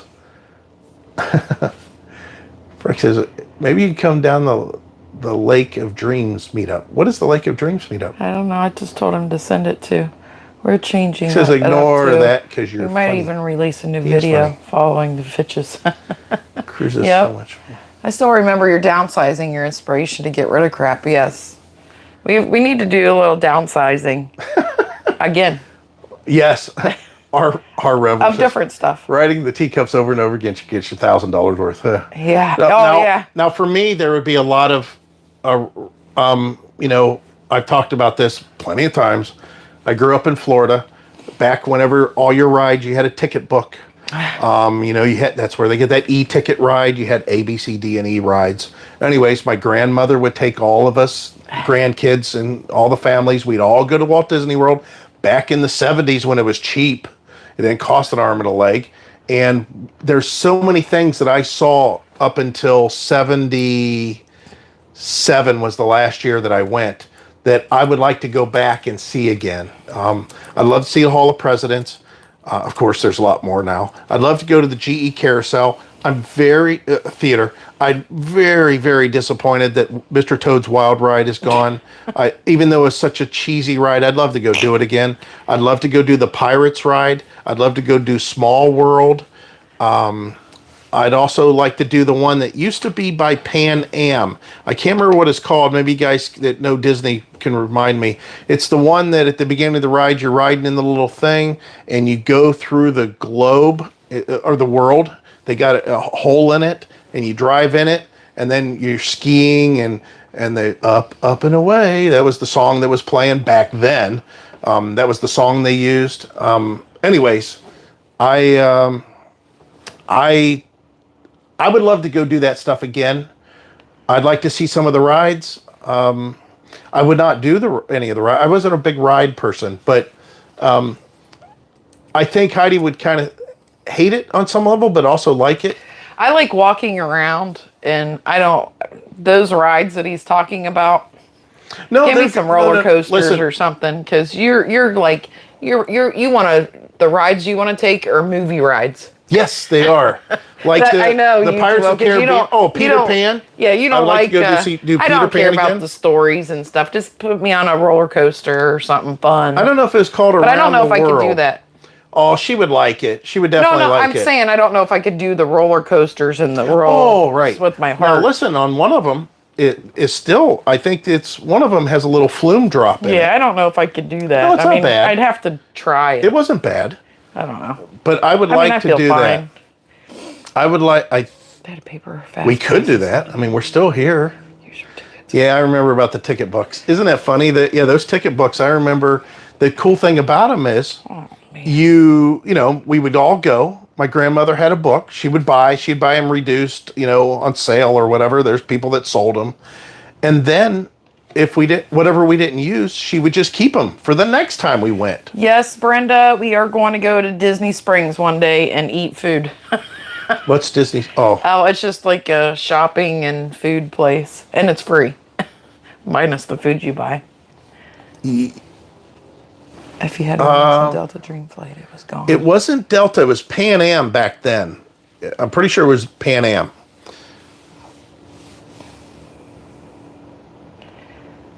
You still have a book somewhere. God, that's hilarious. Yeah. And if Well, you they're guys probably don't worth money. listen, for the people that are on here, which I don't know how many Remember people are on ticket here. books, A tickets and E tickets. Yeah, if you guys 116. if you guys don't know, Where it can't for the be people that watched. wasn't around Disney back then or anything, you know how people will say, "Ooh, Mercedes-Benz, that's an e-ticket ride."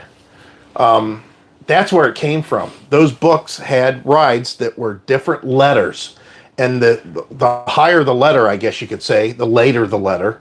Like E, that was for the biggest ride that you could get in there. Whatever it is, like if it was Space Mountain, that would be an e-ticket ride. Now, this actually predates Space Mountain to some extent. Barely though. It was an e-ticket ride. So, you know, like Mr. Toad's Wild Ride might be a B ticket. It's just, so when you hear people say, "Ooh, that's the e-ticket ride," you know, that was a term that got carried outside of the realm of Disney and got applied to other things. That's Because the what original that came from. Eastern Airlines, it says would replace with Buzz Lightyear Space Ranger spin. The original was Eastern? God, I swear it was before that even. I was almost positive it was Pan Am. My boss has 'Cause it been was at a work. globe. It At was a work has been to globe. Disney over 20 times. Well, my cousin, she goes 2 or 3 times a year. Her and her husband, they have no kids. Yeah, I'll tell you the last time I was at Disney, I didn't go to Disney, if that makes sense. My uncle was an electrician. Was that the last time you were there? Yep, I was down here for my grandfather's funeral, and I went and stayed with my aunt and my uncle, and he worked on, he was an electrician and he was working for Disney. He was a freelance worker or whatever, but his union got him in at Disney, and he was doing work at Disney, and he was working on the Mexican Pavilion at Epcot Center, which was a brand new thing. So the last time I was at Disney, I rode it in an old construction pickup truck, and I wore a hard hat so he could sneak me in to show me what they were working on. And when I saw it, the geodesic dome, you know, the big ball, silver ball, it only had like, I don't know, 3 panels on it. It was just a frame. And there was all the pavilions, all that, you know, like the Eiffel Tower and everything. There was no water or anything. It was just all the underground pipes and, you know, electrical and all that stuff. They had the rivers all dug out, but there was no water in it or anything. It was all just dirt dug out. It was all construction. And he took me into the Mexican Pavilion, and that was it. And it was kind of cool because the Eiffel Tower, you know, the way it was designed, it's supposed to look like it could be the Eiffel Tower if you're far enough away from it. You can't tell how far you're from it.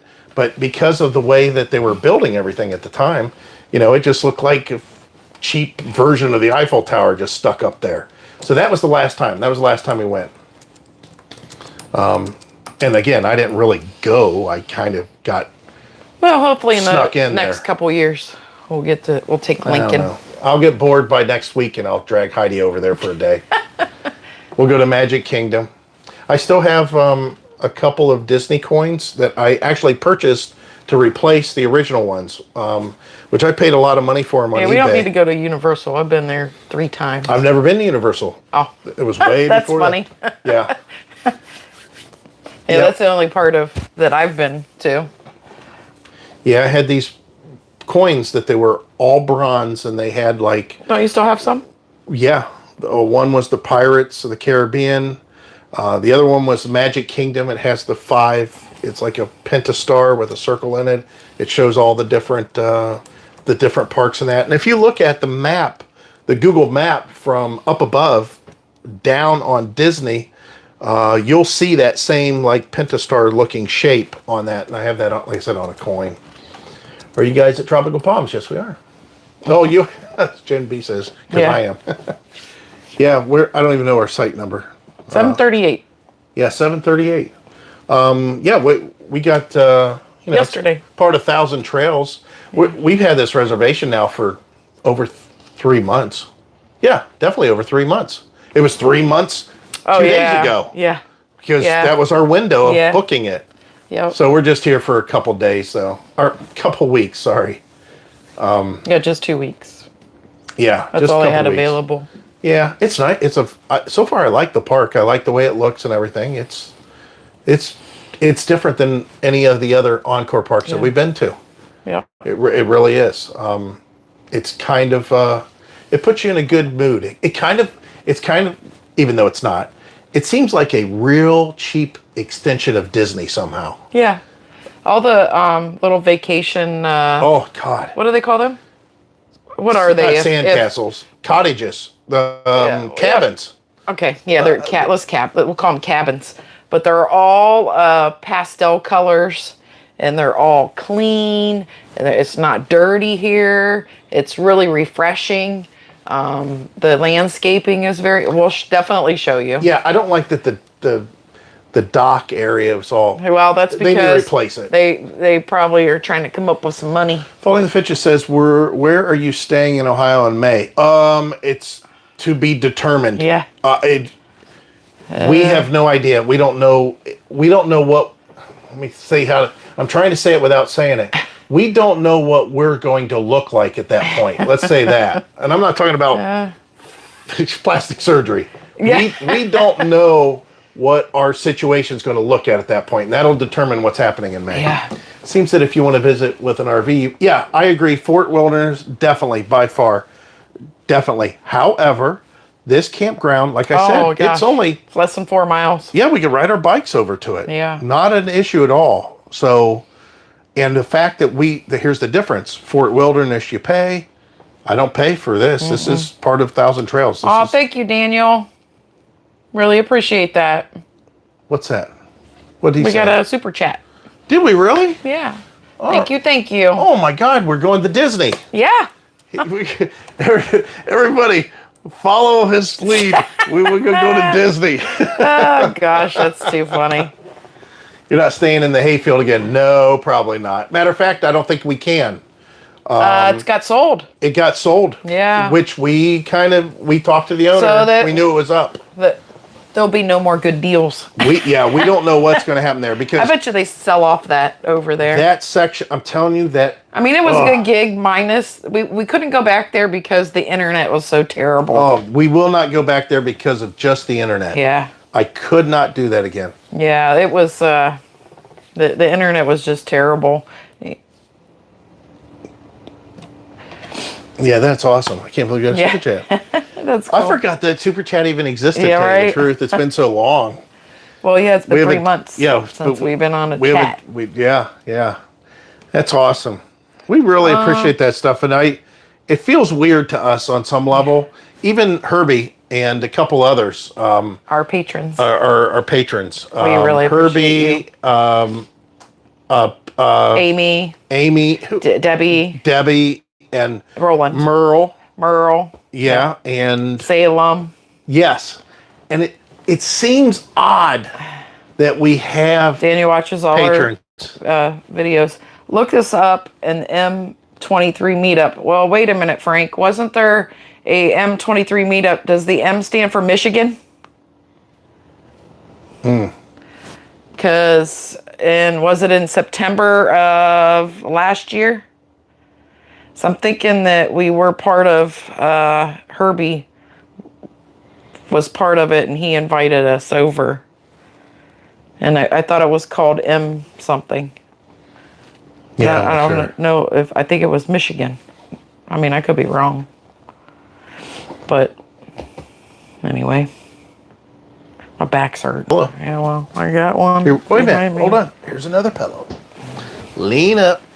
There you go. How about that? Does that help? Well, maybe that helps a Here, little. scoot your butt up, and then lean back against them. No, I'm saying scoot your butt up. And let me put them down in there. Hold on. Oh, I see. What Okay, now scoot back. Yeah, that's better. Is that better? Yeah. I have got another one. We have this little one. That's Where'd okay, this that's come for from? you. We bought that at the store because I thought you was going to use it for your head. And I ended up using it for my back. M22. Yep. Michigan? Tell me if it was Michigan. Uh-oh, look at the quality up there. That has to do with our internet, so I'm not worried about it. Oh, look at your shirt. Shirt is wild. That's pretty wild. So we went into a store in Lutz.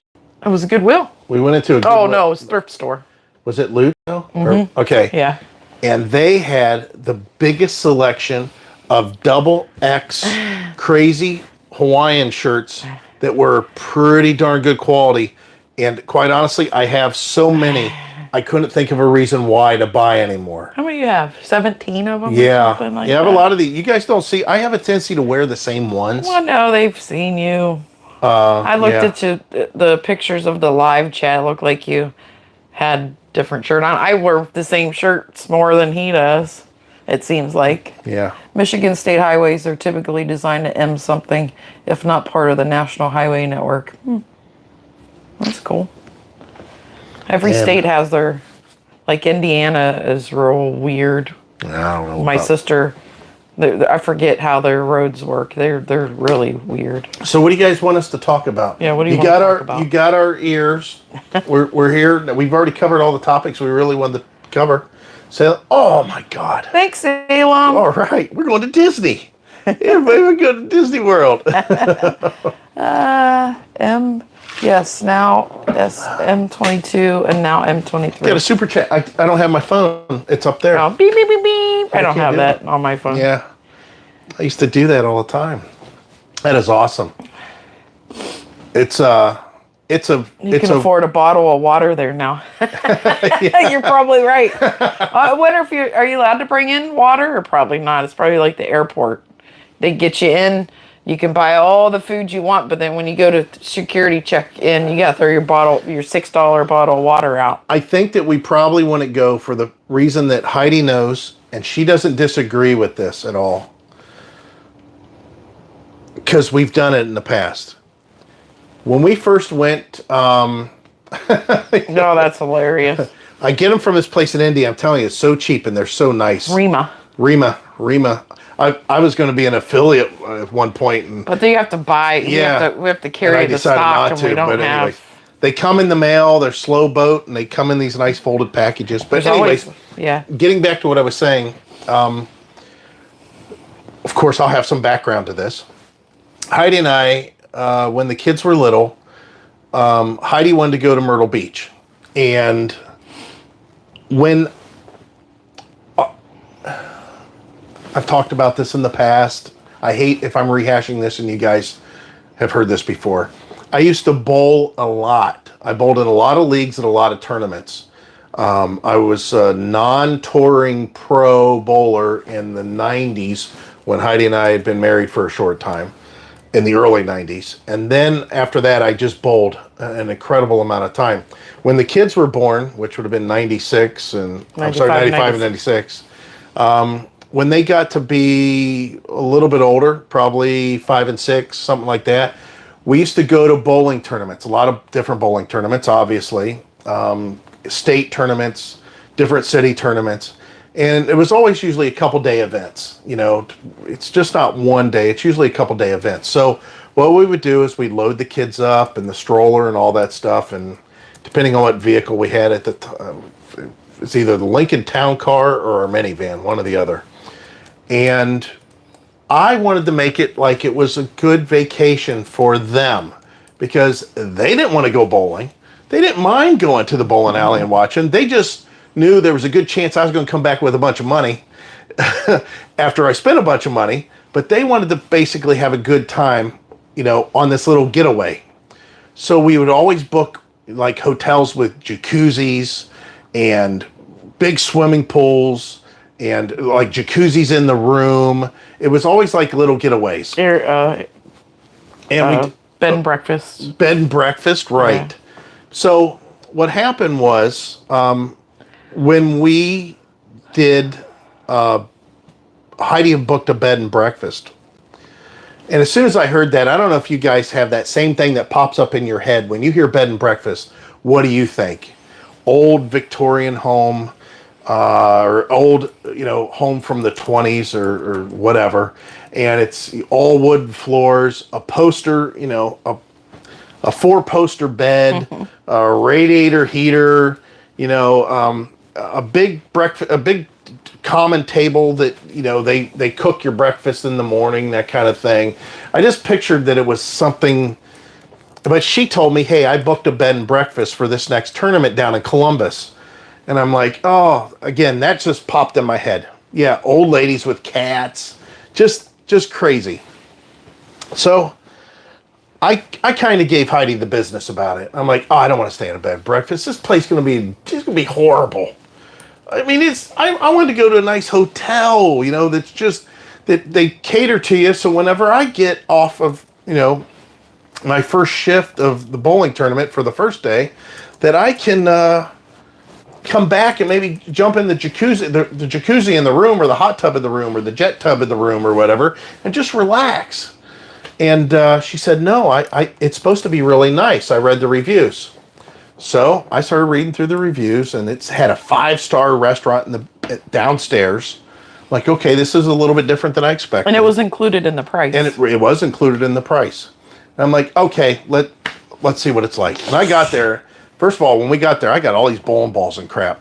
And we can't even get this on a Friday night because I always went the day before. Sometimes it would depend. I would go early in the day enough the day before so I could go try to sub on the league, the Friday night league, or I could go open bowl and see what the lanes were like before the tournament started on Saturday and then Sunday.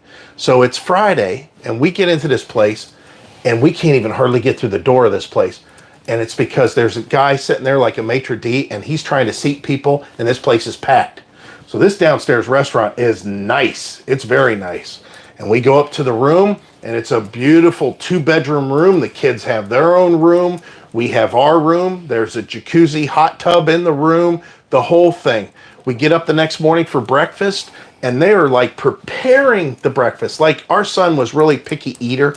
He even is still to this day. But he would not eat, you know how kids are at certain ages. He wouldn't eat bread, toast with the crust on it. And they prepared it without toast. Crust. Without crust, right? They did everything for him. Thank you. I'll buy that for $1. That's awesome. Or $2. Anybody else?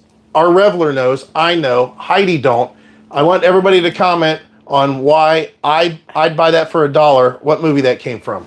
So our Reveler, don't say it. I know you know it. I know it. But anyways. So at that point, I realized, okay, maybe I shouldn't give Heidi any crap for her plans because she made those plans without me knowing at all. She knew where I needed to go for the bowling tournament. After that, she could probably tell me where it goes.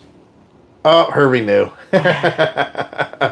Tom Bolin says network. No, it was RoboCop. So they may have put it on something else too, but I don't know if they referenced RoboCop or not. So at that point, Heidi, you know, it was just good. It just worked out good. All right. We spent extra money. It was a beautiful place. We had a great time. The kids had a great time. Tournament was okay. I think I did win some money that tournament. Fast forward, now it's time for our summer vacation.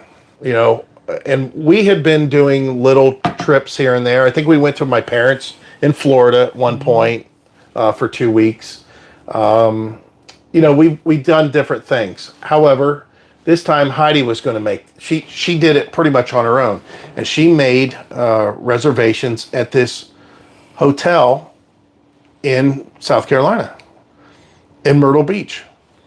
And she's telling me, hey, this place Thanks, is... Amy. Very kind of you. God. We really will have to think about going to Disney. My word. Part way there. Yeah, we sure are. And we can save a lot of money by driving there. Yeah, right. We'll have to find a place for our bikes, but... So, we had... she made these reservations, and again, I didn't learn my lesson yet, and I'm giving her the business. Oh, this place is going to suck. Are you sure this is beachfront? Because I was checking on properties, and they were way much more than this. He's such a pain. I said, this ain't beachfront. This is like beach view. You got to realize there's a difference between beach view, water view, and waterfront. I want a hotel that's on the beach. And she's telling me, I'm telling you, I've already talked to them. And I said, well, you need to call them again because this don't sound right. And I'm giving her the business because she come up with this unbelievable price for this place. Ended up, it was Red Tree Inn. They're still there. It was a nice, great, clean place to stay. A little rundown. It wasn't 5-star or nothing. I mean, there was gaps in the door and limited parking and stuff like that. But the rooms had a kitchenette in them. They had 2 beds. You know, good shower, water pressure, everything. There was a balcony. There was a pool. And guess what? You go down the elevator, you walk out the door, and you're on the beach. You walk right to the beach. And it was really inexpensive. Very inexpensive. At the time, I think it was $600 for the week. And it was actually longer than a week. I think we were over a week. We were over a week by like 3 days. Yeah, I think it was like 10 days or something. People were really nice. It was awesome. Well, we did that Red Tree, I don't know how many more times after that. Probably 3 more times. 3 or 4 more times. And at one point, we would maybe like rent a car because even though we had decent cars, we leased our cars. We traded in the lease on the one, and instead of putting new tires and everything on a car and me doing the tune-up and everything to make sure that it was a good trip, I told her, I said, it'd be just cheaper for us to rent a car, you know, which it was. It wasn't very expensive. Boy, this story got real long. So, anyways, our last vacation that we did with the kids, we did that a few times. And at the last vacation that we did, that we knew that the kids were getting to that age, that they didn't really want to go on vacation with us anymore. Matter of fact, they did not go on vacation with us after that. Remember? Yeah. We never took them on vacation again. And actually camping, they only camped, our son camped with us one time. Our daughter never camped with us after that. So I told Heidi, I said, since this is kind of the last time that we, you know, the kids are probably going to go with us and they're still young enough and everything, let's skip the nice, inexpensive place. Let's go all out. We are going to not cut corners and pack our own. The first time we went there, the first year, we brought our own groceries since it had a kitchenette. Heidi cooked meals in there on the electric stove. I mean, it was all real contained. We ate out a few times and we went and did a few attractions. The last time, though, I said, let's actually book, because these were North Myrtle Beach. I said, let's book Myrtle Beach. We're going to go to a nice hotel and we're going to go all out. We're going to get a nice room. It's like a double room. It's going to be beachfront.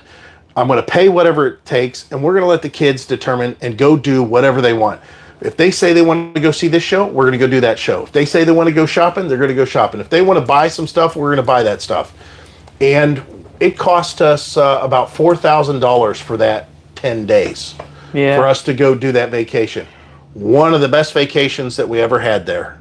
Now, the first one, because of the novelty of it all and looking back, we still hold that on, you know, a high level, but that vacation was great. I mean, we went to so many shows and like the medieval times. not only we go to medieval times, but we're going to pay to be in the Queen's court. We're going to have pictures with the Queen. We're going to sit up front. We're going to, be front row, all that crap. We went and did the Dolly Parton Stampede. We had the best, we paid for extra seating and I mean, everything about it. We paid a lot of money for all that stuff and it was great. So we learned a lesson that unfortunately has cost us a little bit more money in the past. And that is when we go and do things to make sure, to give you another level of fun is just forgetting about how much it's going to cost. Just going and realizing, hey, I'm going to do everything I want and buy whatever I see that I want. I'm not going to hold back. I'm not, 88 Ford. Thank you. I haven't seen you forever. Oh my God. That's awesome. Thanks, Spencer, Jenna, and Isla of Seattle, Washington. What's the weather like there? Yeah, I don't think we got an update from them. But we learned to really pay for, just pay for it. And we loved it. We really did love it. So all this is going on, and I'm talking about all this crap, to come to this statement. I know we probably won't go to Disney because we know, and she knows, that when we go there, we're not going to want to worry about money. Whatever that pass is that I need to have, that I can get in front of everybody else that's waiting in line, I want to pay for that. Whatever is the nicest place to stay there, to do it, I want to do that. I want it to be, I get up in the morning and be able to put on my shoes and just walk out the door and hop on a monorail and go to the restaurant for breakfast and have our rides all laid out. He could spend all the money in the world and I could spend little money and we'd still have a good time. She would have a good time. I'd be like, why are we in line? Freaking baby. I'm waiting an hour. That goes from, that's how he was raised. No, that's not right. That's, my parents didn't have money. They acted like they had money. No, my dad never acted like he had money. He never did. I think your uncle, Uncle Smokey was like that. Uncle Smokey, yeah. Yeah, my Uncle Smokey. Boy, I loved Uncle Smokey. Oh, he was a good guy. Oh, he was a great guy. I have a great story of Uncle Smokey. You do all that with the magic band. They don't use paper money. Oh, that ain't good. There we go. They don't buy it. Good. Whatever the magic band is, I want it. I like to control it. Yeah. I learned from Vegas when you go to the show, they hand usher your credit card. He will look at, hand it back to you and seat you wherever you want. Got front row once. We do go to North Myrtle Beach and we have family there. Yes, North Myrtle Beach is we like it. You can always get to Myrtle Beach from North Myrtle Beach. Yeah. Uh-oh. I don't know if you guys can hear it. What's that? The fireworks. Yeah. Yeah. What time is it? They were delayed yesterday. Yeah. Yeah, the Magic Kingdom fireworks or whatever, you can hear them here when they go off. We didn't realize that. Yesterday it rained, believe it or not, and they were delayed. But wow, yeah, you can hear them. They go off for, man, I don't know how much money they got in pyrotechnics. I hope they have people on staff full. That's all they do. So they charge about 400 Canadian dollars per night to stay in a hotel in Ontario. Ooh, that's expensive. Yeah, it's currently 42 and foggy with a slight pinch of wind. Welcome home. Oh, our baby girl in November, and haven't been too active online. Well, congratulations. Yeah. Aw, little baby girl. Well, I'm gonna say that. November when? Yeah, when in November? What's the day? This should be interesting. Let's see if you hit it. You got 2 chances. Actually, 1 chance. 1 chance to hit it, but I wonder how close it is to beginning November. Wait a minute, November, that's not Scorpio, is it? Part of November. Part of November, Scorpio, yeah. Yeah. Yeah, because Mercedes isn't a Scorpio. HEIDI's a Scorpio. Yeah. Apparently our signs match. I'm a Taurus. Well, they match to a certain... Yeah, certain degree. Yeah. They match, but they don't match. Yeah. And man, I'm a Yes, we can hear them at TTO. Taurus. Dogs just love them all. I bet they do. Probably, maybe even a little bit louder. At Disney, they just swipe your magic band to get the first class everything. We spent $4,000 on both magic bands. Oh gosh. Mm-mm. See, that's about Scorpio. right. I was 10. Yeah, 11. 11, 10. 10. Yeah. So you met our Sun is sun 11, 11, 16. Yeah. But yeah, I'm a true like Taurus. I mean, even bulls are colorblind, even though they bray, shake the red cape. They're colorblind. I'm colorblind. I'm bullheaded. I'm loyal though. I'm very loyal. Oh my God, she actually came home in October. Parent brain. That's hilarious. Okay, you have when in October? Yeah. Get two chances Yeah, you got there. 2 chances to hit in October there. I gotta run. It was good to see you guys. Thanks for stopping by, following the Fitches. Yes. Yep. We'll be watching to see what you're doing next too. Yeah, Heidi's more on that than Can me. you look up Motel Makeover to see behind the scenes of renovating the Sable Beach location in June? Motel. So people critiquing. Oh, we'll have to look that up. Yeah, we haven't. Heidi's been watching the YouTube stuff more than me. We lost the ability to watch our other YouTubers almost. I don't know what happened. It just don't get me wrong. We could see it. It's just because we're doing it. It's the same. Yeah. It's kind of like watching. It's kind of like a chef watching. I'm sorry. Yes, he did have those glasses. He still has them. Yeah. I don't know where they're at. They're in the bedroom. No. Yeah, they're in the thing. They're above the washer and dryer. Due date was November 7th. She was born October. Oh, that's good. October 5th. Well, you missed on that one. We have our daughter's October 16th, and Heidi's the 28th. Well, at least she's happy and healthy. Yeah. I'm kind of a recluse when it comes to going on vacation. The further away from people. That's how I was when I was working, and when we were camping and stuff. She didn't want to be near anybody. Now it's the complete opposite, and then it's nothing like I imagined. Why don't you be our guest in Philly when you head back to Ohio? Like I imagined. We haven't been into Pennsylvania other than the Hershey show. That's the only time we go. Why don't you be our guest in Philly whenever you head back to Ohio? We could do that. Our son goes to Philly. He was just in Philly. Yeah. He was just in Philly. He was a lot of about a month ago. Venue things. Yeah. He's got some friends out there. I don't know. He stays in. All I know is I see it on the street, and there's a bunch of houses there. Like house. Everybody parks on the street. It's like those movies that you see, like Rocky, the apartments that he stayed in. Yeah. Did you see those ones that were sitting off? We were driving.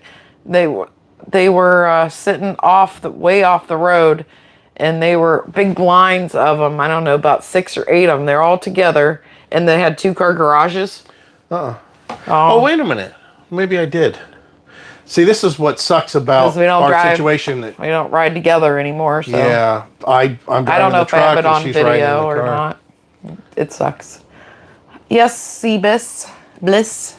We're pretty well, Lord be willing, camping mid-March, our spring break. Hey, James.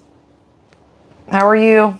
Past 100. See, it says the cooking and camping drummer, John Kirk. I'm going to tell you that there's something that we've lost that you still have with that whole appreciating it more after dealing with winter and having to hibernate your RV and not being, doing any of that stuff. And you finally, oh God, we get to go camping finally. We've lost that. That's good, staying warm. We've lost that. We've lost that whole thing. We just, we don't have to wait to camp, and it's not camping anymore. I don't want to go outside here and sit. Even if I could have a fire, there's no way I'd come out here and have a fire. It just, other than to burn some stuff that I don't want to shred, that's about it. We don't want to smell that. Yeah, we don't want to say that. Smell it at all. How's full time? Not like when you imagine. Please tell us more. No, it's fine.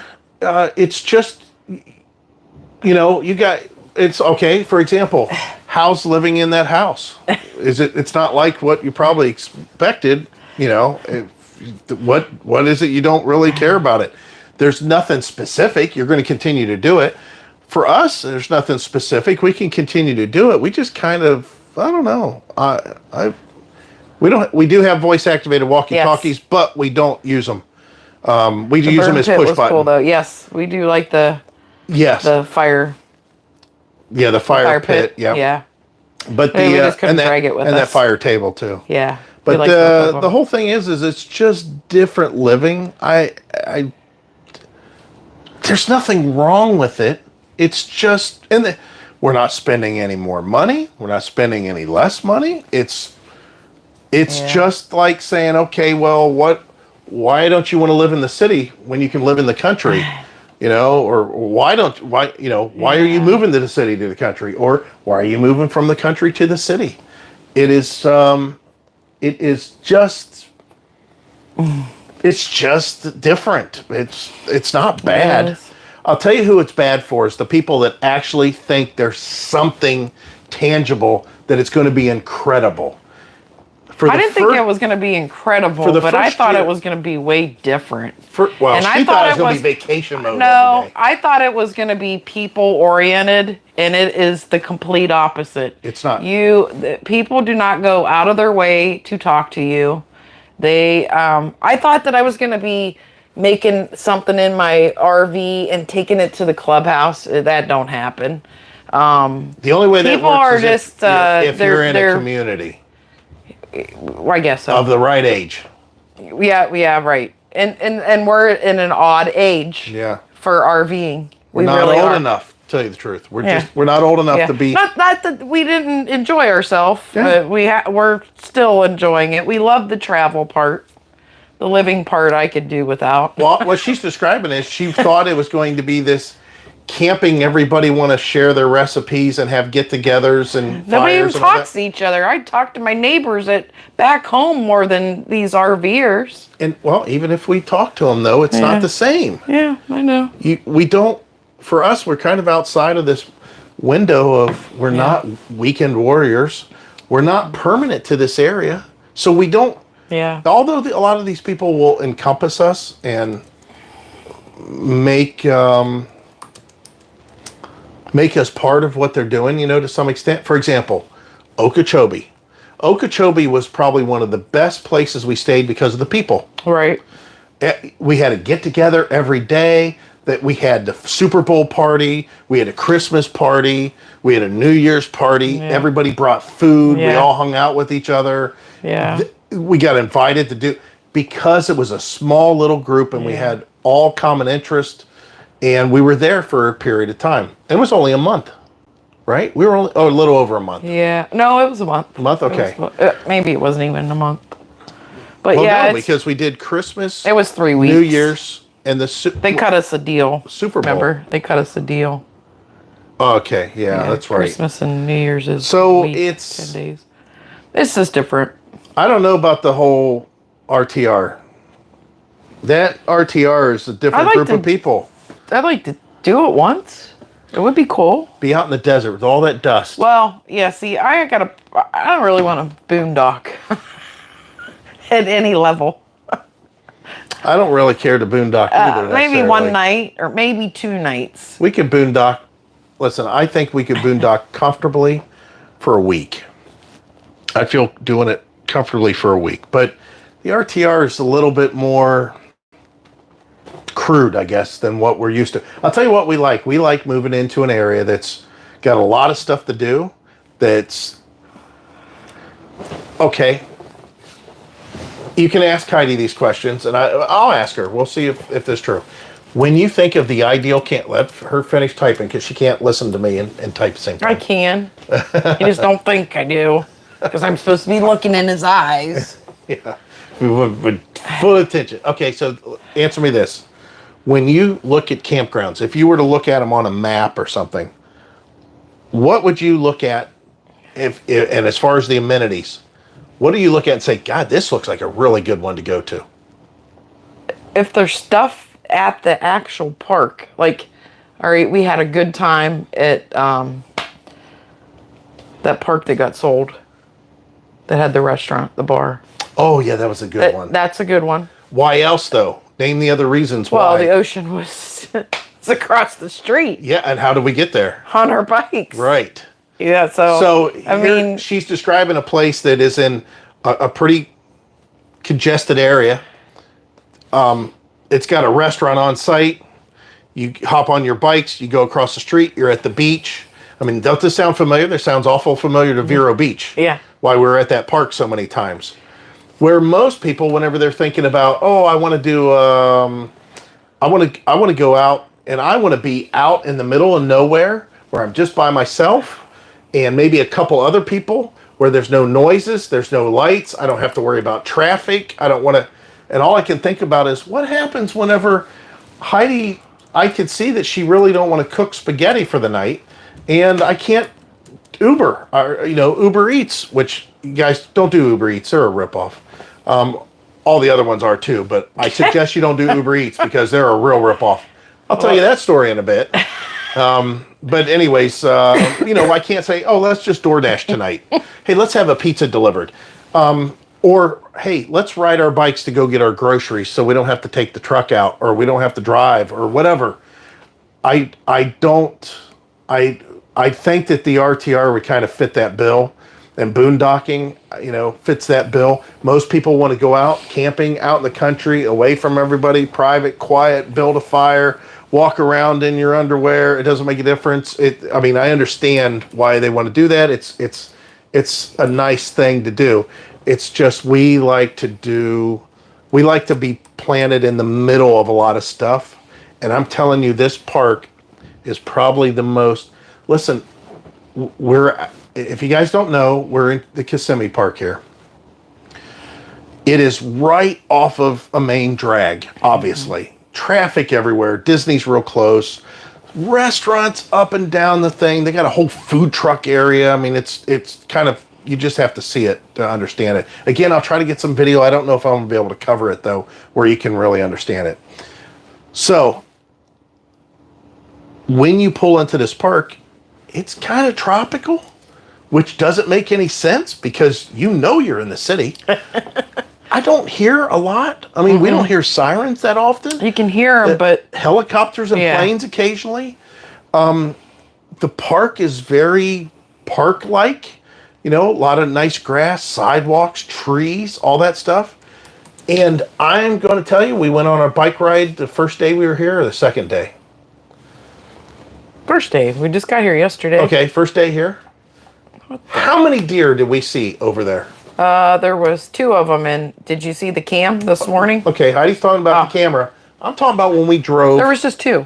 No, where they were feeding them. Oh, 4? Was there 4? There had to be at least 4. But anyway, there's pictures on the website of like 50. So I get an alert on our phone, on our security camera. It says pet alert. So I'm looking. I don't know what time it was. 3 o'clock. 1 o'clock in the 1 morning. 1 o'clock in the morning. I'm like, pet, huh? Wonder what a cat walking through there. Oh, it's a deer. Yeah. And it's like, wait a minute. There's a deer here? How could there be a deer where we're There's at? no woods here. Yeah, there's not really any woods, but and how are they getting in? I don't know. But it's different. And the thing is we just ride up the street, and it's all the city you want. Let's see if I can find that picture. You can talk. I'm just looking. I have heard that Burning Man is a camping experience for those that don't mind being near people. I don't want to be necessarily. I don't want to be necessarily fully clothed too. The thing is with the Burning Man, that's a whole pack it in, pack it out. What you bring in, what you bring out. Self-sufficient. You're not allowed to dump gray water, which obviously. I bet there's a lot of dumping of gray water. Yeah, I bet you a lot of people dump gray water. I see a lot of dust. And I don't know, that's a different wavelength. They're on a different wavelength than me. I'm not that artistic. I have a creative side, but it's not that creative. It's not that abstract. Let's say that. I mean, if you told me, hey, I want you to draw me a picture, I'm going right to a box, a car, a house, something structured, 3D. It's not going to be a doodle with Jason Pollock, with splatters. Yeah, Pollock. Splatters, with Van Gogh one eye, half a face, and then Impressionism. That's not me. That's just not me. So there's an artistic thing that goes on there that I just can't relate to. So I don't think we would do that. I just don't think we would do that. I don't know where that. I wanted to show that picture, but I don't know where. I don't know what site it was on. There was at least 60 deer. Yeah. They're obviously feeding them here. So the Or thing, the Burning Man is a camping experience. Those who don't mind. so the other thing that I want to talk about as far as That's just funny. Uber Eats. Oh. There it is. Pat Kehoe says it right on time, Pat. Popped up on my screen right as you said. So here's the deal. I signed up for Uber. Okay. When we were in Melbourne, Florida in 2017 with our camper, we got our first Uber ride ever. And it was a Ford Flex. He picked us up. He brought us downtown. It was a great time. And I told her, this is super. Since then, I'd done videos and I said, listen, guys, you need to operate using Uber more whenever you are in areas. We Ubered from Lazy Days to the Tampa show years ago, and then back. We Ubered all over the places. Back when I could drink, we used to do bar hopping Uber. I got so drunk that I Ubered 1 mile, if that, down the road to have a drink that I didn't even finish, and then paid for Uber to Uber me back, because I wanted to go somewhere else and drink. So, with that said, we were in Orlando, Thousand Trails, the very first time. And Heidi had to fly home for our closing on our house. So, we had done Uber Eats a few times. And we did it during the whole C-19 thing when we were back at home. Yeah, we Ubered, right. Yep. We Ubered in Hershey, Over to too. his place. Yep. We used to Uber everywhere because I hated driving the truck. So, and I liked the drink, too, most of the times. So the thing was, we had done Uber. We got comfortable with it. We got used to using it. I took Heidi to Orlando to fly out. And it was real early in the morning. And we got her on the plane. She went home to sign papers, close the house, whatever it was. I can't remember. That's when we sold the place. And I was still in Orlando. And on my way back, I dealt with so much traffic. It was horrendous. It was just a nightmare. So, as soon as I got back to the RV, I think I took a nap. Whenever I woke up, talking to Heidi on the phone, I said, hey, by the way, I'm having Uber. You're going to have to Uber back to Orlando. I am not driving that night. But I told him that he was going to have to set that up. So he was going to have to know when my plane landed. Which I did. And yeah, I did. I knew it was everything. Perfect. Heidi went out. She walked out the gate and there's her Uber. So I wanted to, for that to go down. But in the meantime, Uber had this thing that said, listen, and I can't remember what they called it back then. Uber One? It's now called Uber One. It wasn't back then. It was called some other Uber special. And you paid $99 for the year, and you got so much percentage off on your rides. Excuse me. And you got discounts on your deliveries. Like, you didn't pay a delivery for your food. There were specials, all this stuff that comes in with this $99 that you pay. So I knew that I was going to get her a ride back, and I thought, might as well pay the $99 and start getting these discounts now. So I paid it, and it was an automatic renewal. So we used it, and we used it a lot. Uber Eats, everything. And whenever it came down to renewing it again, I talked to her about it. I said, well, we're on the road still. We still use it a lot. Let's go ahead and renew it again. So I renewed it again. I turned on the automatic renewal to renew it again. Once it got renewed, I got on there and turned off the automatic renewal. I'm positive of that. So we were in Ohio at our daughter's house just recently, and we ordered a lot of food. And we're going to have it delivered to the house. I mean, we ordered $70 some worth of food. We were paying for us and our grandson, our daughter, and her husband for a meal to be delivered Uber, because we were doing something, I can't remember what it was, but nonetheless, we didn't want to have to all go anywhere, and this was going to work. So they set up the order. I pay $1.99 for priority, so that we learned that lesson. So that means when they pick up your food, they bring it right to you. That's it. It's the only way to do it. Now, the thing is you also put in what your tip's going to be, And you've already heard us talk about that earlier, that we tip heavily. We always tip really high. And I learned that if you tip pretty darn good, you'll get some fast service from these people. It's because they can see that tip. They don't see the tip. They see the dollar amount of the order in its entirety. And they realize that if you got a McDonald's order and it's $100, it's either one giant order or it's a good size order with a big tip. Well, in this case, it was Five Guys, and the order was coming out to $72 before the tip. I'm pretty sure it was before the tip. So I had this tip in there that was pretty big, and it put it up around $90 for the whole thing. If I'm not mistaken, it was a $20 tip or something like that. And all of a sudden, this guy picked it up immediately, and it said who my driver was going to be. Now, in the meantime, it says your order's getting made, your order's ready to be picked up, whatever. It doesn't really say that. It just... But I could tell. I mean, it was Five Guys, and I know that Five Guys don't take that long to make your order. So now, here we have this order that's most likely made and sitting there ready to be picked up, and I paid for a priority, and here's this guy, and I can see where he's at on the map and where he needs to go. So here he goes, and there's a road, main road here, and he's on a main road here. So here he comes down, he's taking his time, blah. Then he's, okay, wait a minute. My pickup time's changed, my delivery time's changed. Now he's down here, now he's pulling into this little apartment complex, and he's hanging out there. Then he's driving up here, then he's driving over here, then he's hanging out there. Now my time keeps on changing here. And then he takes off and he starts heading kind of up, and I'm like, okay, he's coming, but my God, our food's going to be cold, and our time's now changed to where it's now considered to be late. Now, the thing is, you got to wait until your food's late before you can call and tell them that you want something. You want some sort of resolution.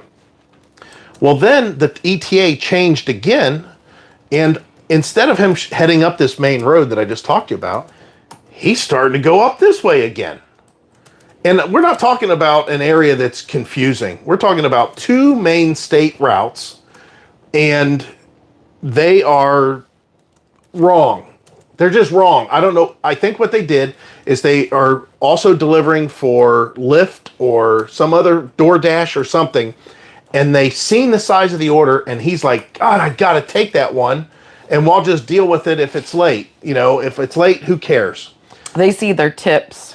Well, I was told that they didn't see the tips. Yeah, they just saw the overall price. Well, why would they take anything then? I get that, because when I worked Instacart, I could see the tips. You could see everything. So anyways, he was not where he's supposed to be. He still wasn't heading to where he needed to be. So I got on Uber, and you can't communicate with them at all. It's all live chat and sending messages and stuff like that. And I'm like, cancel my order, cancel my order, cancel my order, over and over again. And they're like, well, you know, he should be on his way. And I said, just cancel my order. And it said, well, if you cancel your order, you're going to be charged. And I'm like, what? No, you need to cancel it and not charge me. And I don't want it at this point, because it is now an hour. It was an hour. Instead of 20 minutes, it's an hour that it's going to be delivered at. And it's been sitting done for way a long time. I get a notice that they say, hey, we're going to charge you $72 because it's only fair to the driver and the restaurant because they've prepared your food. Whoa. So I have a problem with it. So I do a chargeback on the credit card for this. And immediately it's through PayPal. My PayPal card. PayPal immediately says, yeah, you're getting your money back. Here you go. Here's your $70-some. So I'm thinking, all right, I don't have to worry about Uber again. I'm never going to go through them again. You have DoorDash, you have Grubhub, and you have all these restaurants that want to deliver directly anyways, Pizza Hut and stuff like that. So I'm just not going to ever deal with them again. And you know what?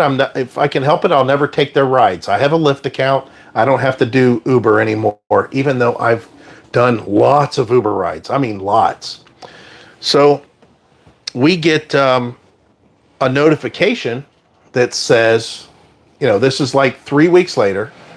We get a notification from Uber. It says, hey, just to let you know, you have plenty of time to pay, but you still owe us that $72 for that that delivery. Can you please submit that when you get a chance? Make sure you put a valid payment account in there because your payment was showing insufficient. No, it wasn't showing insufficient. It was a chargeback. That's what it was.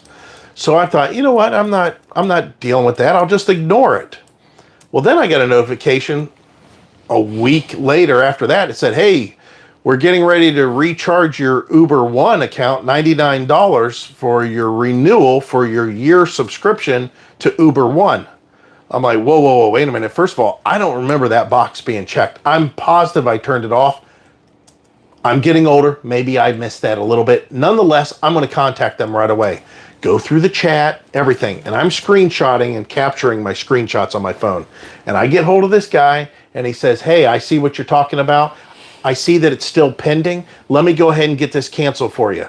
So he gets it canceled and then he sends me a message right after that. Hey, be rest assured that that has been canceled and you will not be charged that $99. And all of your services and benefits for that will be stopped immediately. So those won't be available to you.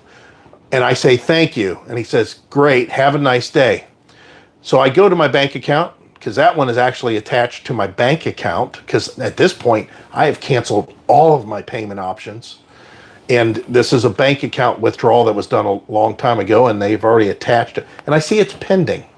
So I get hold of my bank and I'm saying, hey, I need you to cancel this charge, dispute this charge, whatever.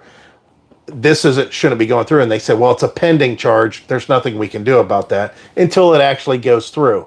And I said, well, they say that they're going to cancel it. And I've got confirmation on my phone, screenshots that they said they did cancel it and I won't be charged. They said, well, it should be okay then. Well, guess what got charged? That $99. The $99 that was pending, that guy said I would not be charged. It got charged. So now I've got a chargeback with my credit card company and they've got to research and look into it. And you know how that goes. They give you back the money for it right away.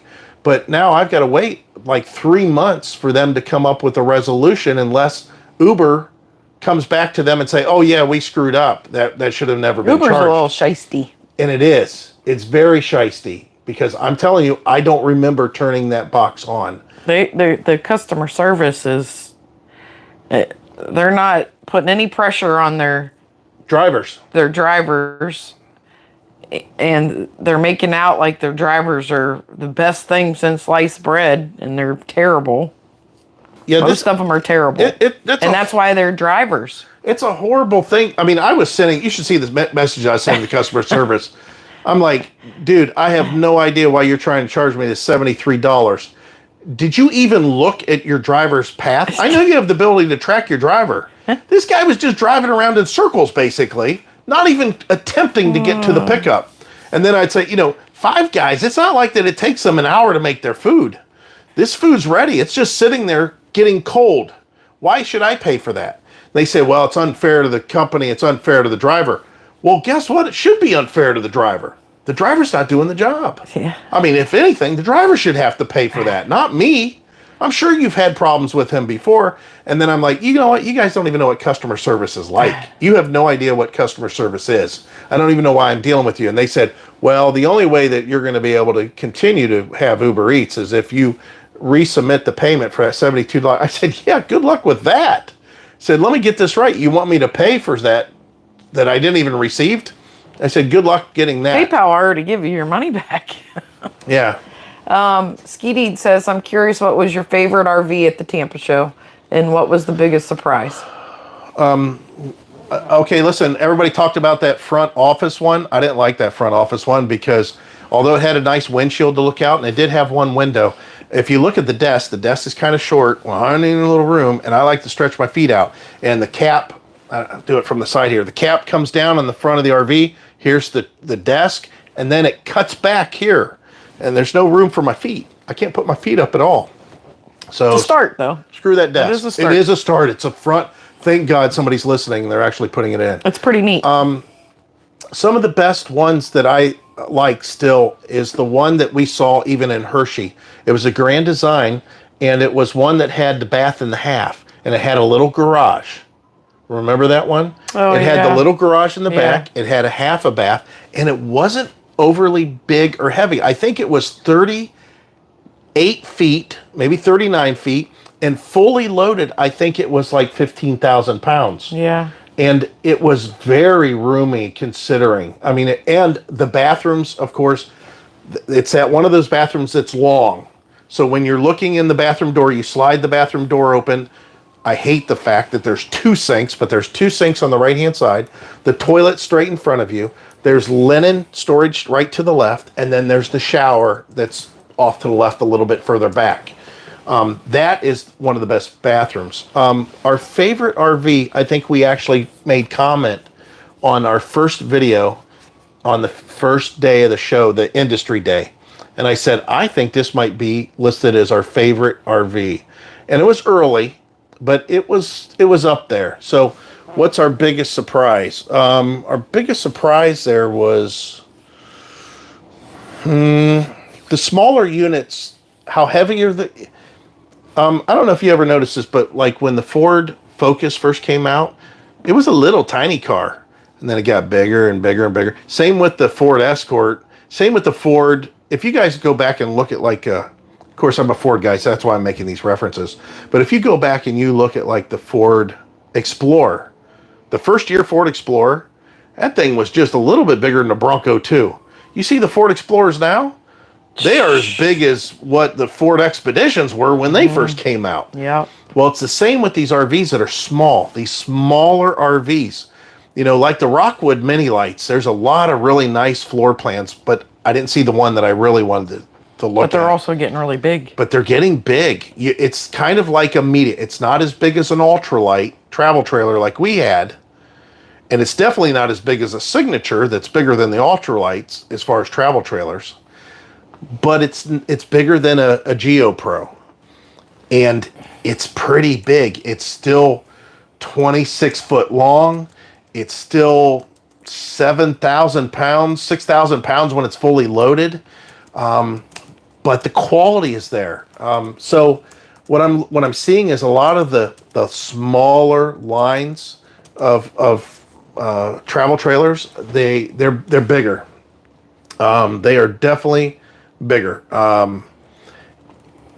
It's just like everything else. No matter what RV people are getting into initially, we love seeing, and we made comment on the video, we love seeing people going up to these little teardrop campers and these little egg campers and these slide-in truck campers that slide in to the bed of a truck. And they're like, oh my God, it's so cute and this would be so awesome. And I could tow this with whatever little vehicle they have. And this is awesome. This is great. And then they start going, yeah, but you know what? I would like something a little bit. The next thing you know, they're looking at 40-foot fifth wheels. Well, we kind of fit into the same category. You know, we had our travel trailer, that Terry camper. We couldn't have full-time in that. Our 30-foot travel trailer was definitely by far the best combination of living in and traveling, for sure. I think we could have even done it in a little bit smaller, and that's where that mini light comes into play, that it's slightly smaller than our travel trailer was.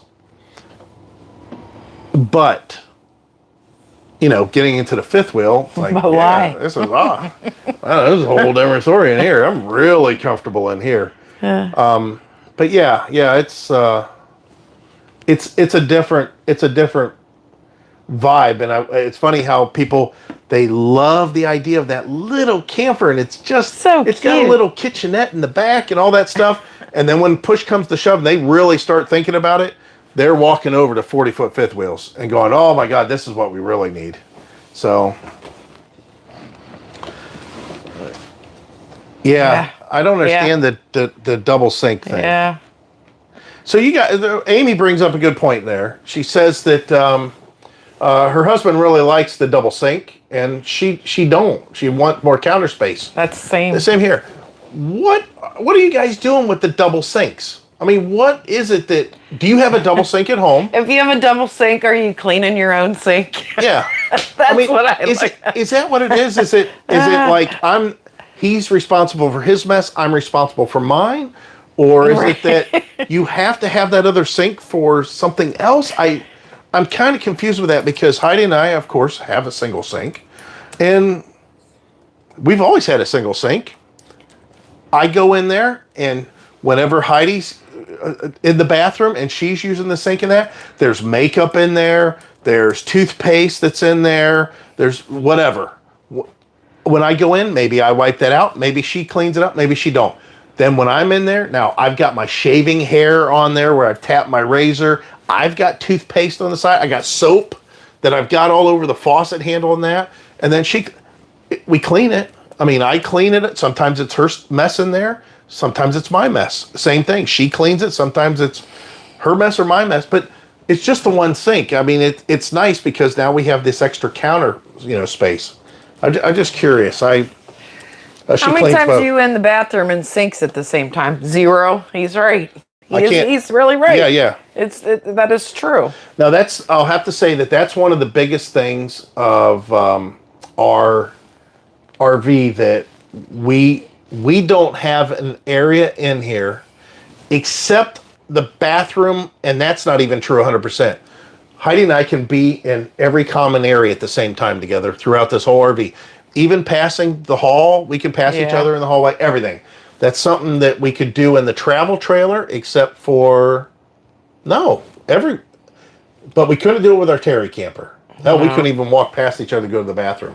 Yeah. Robert says, it seems that a 32 is a common length restriction in provincial campsites here in Ontario. That'll have a big trailer you can safely handle half ton too.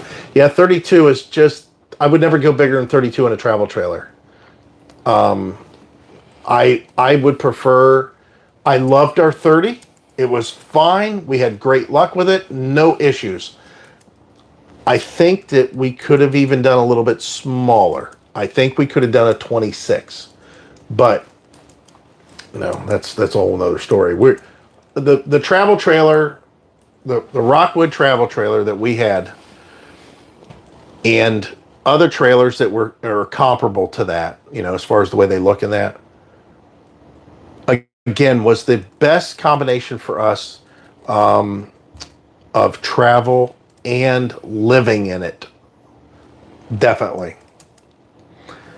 10 year, I got 2 vanities pushed together. I missed out what the rest of he said. It kicked off there. Oh. Can you still type with 2 hands? Yeah. Oh. We remodeled our bathroom 10 years and I got 2 vanities pushed together. We still only got 1 sink, but that's what Brenda wanted. I never see Heidi at a computer, except for this and when she does her Cricut stuff. We haven't done an upgrade. She used to be in school. That's what she went to school. She went to VOTEC school. What do they call it now? Career Center. Yeah. She went to Career Center. And she was in, what was that called? Business something? Oh, it was COE, Cooperative Office Education. And then I took 1 year of data processing. And I could have stayed at the high school for all that. She, but I didn't like the data processing. But she won awards. She had an award, and she'd go to competitions and stuff.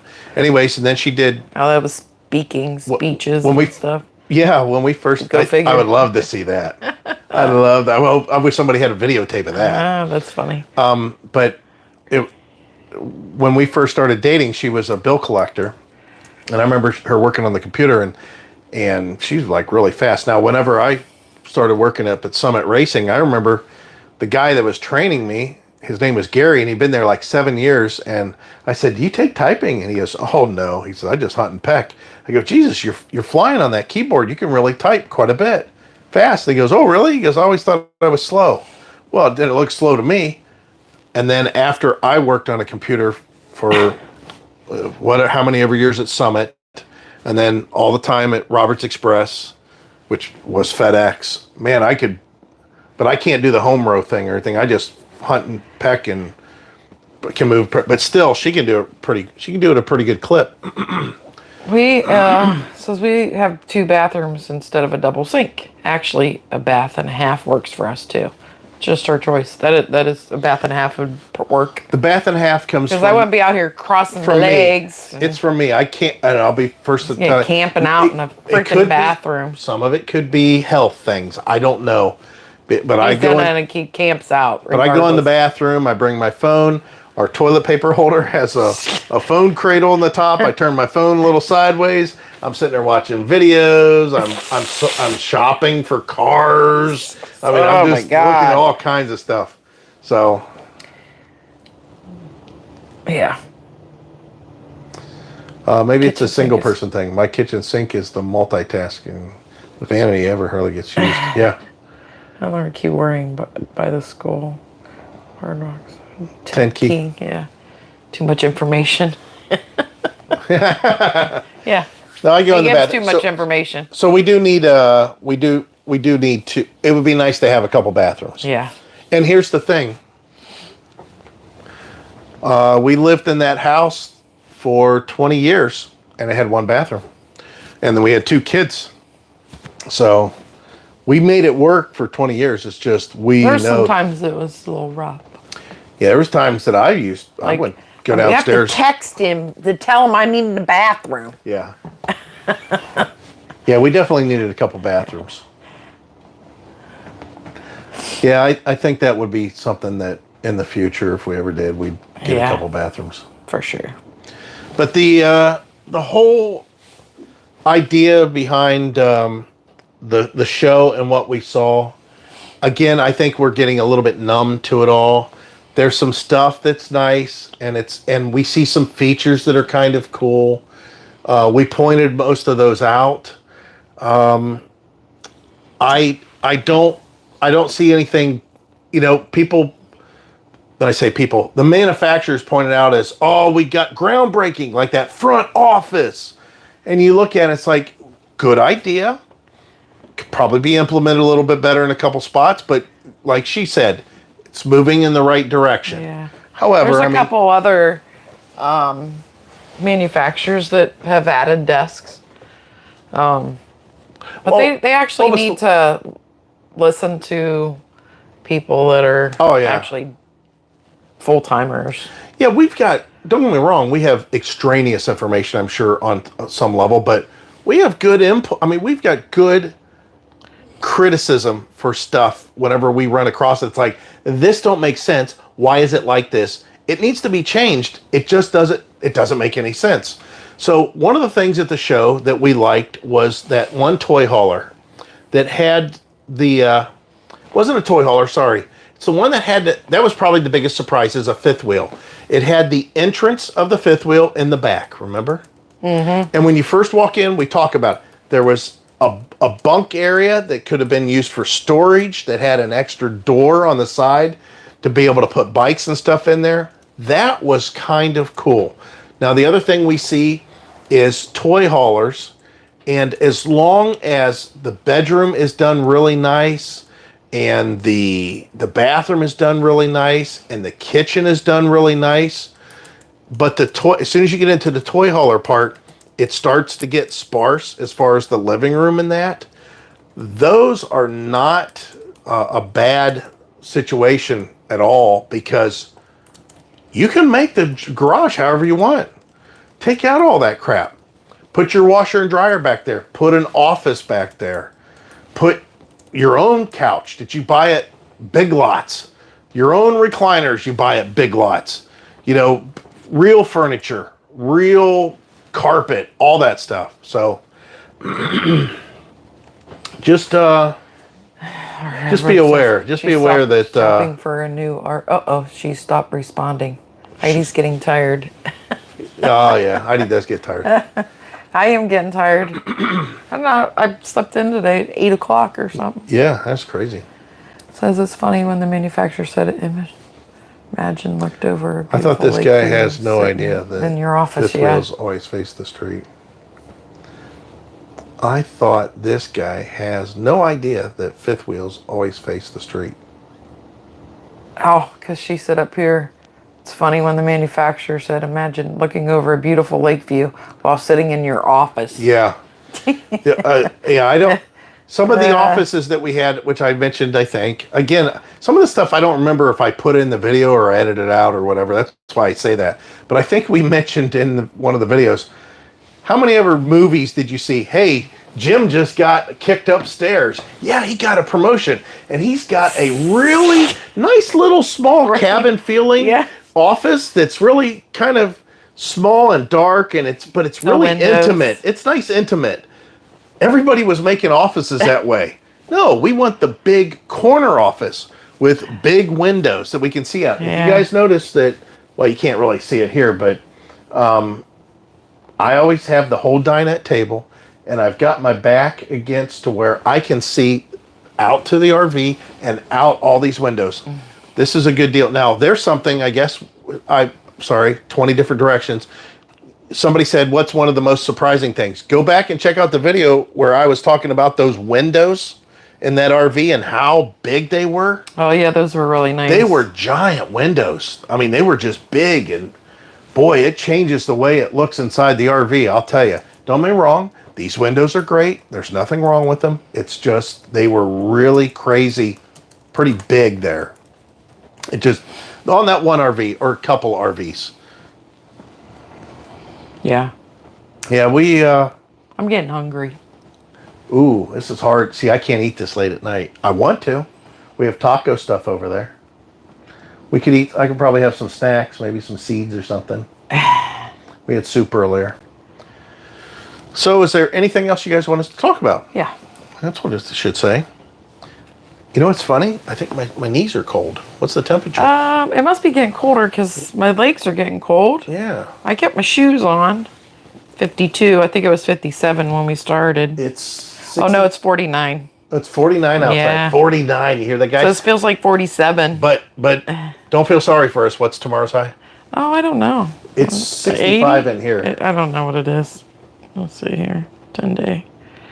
Well, 64. 64 tomorrow, and then the next day. 71. Next day after Then that. the 80s. Yeah, a whole bunch of 80s. for 5 days. 5 days. Yeah, it's funny that down here everybody just says, yeah, it's going to keep on getting warmer from this point forward. Yeah, Where it's true. Where in Ohio we'd be thinking, hey, February could be pretty darn rough. No, I'm not selling any of my Cricut stuff. In fact, I haven't.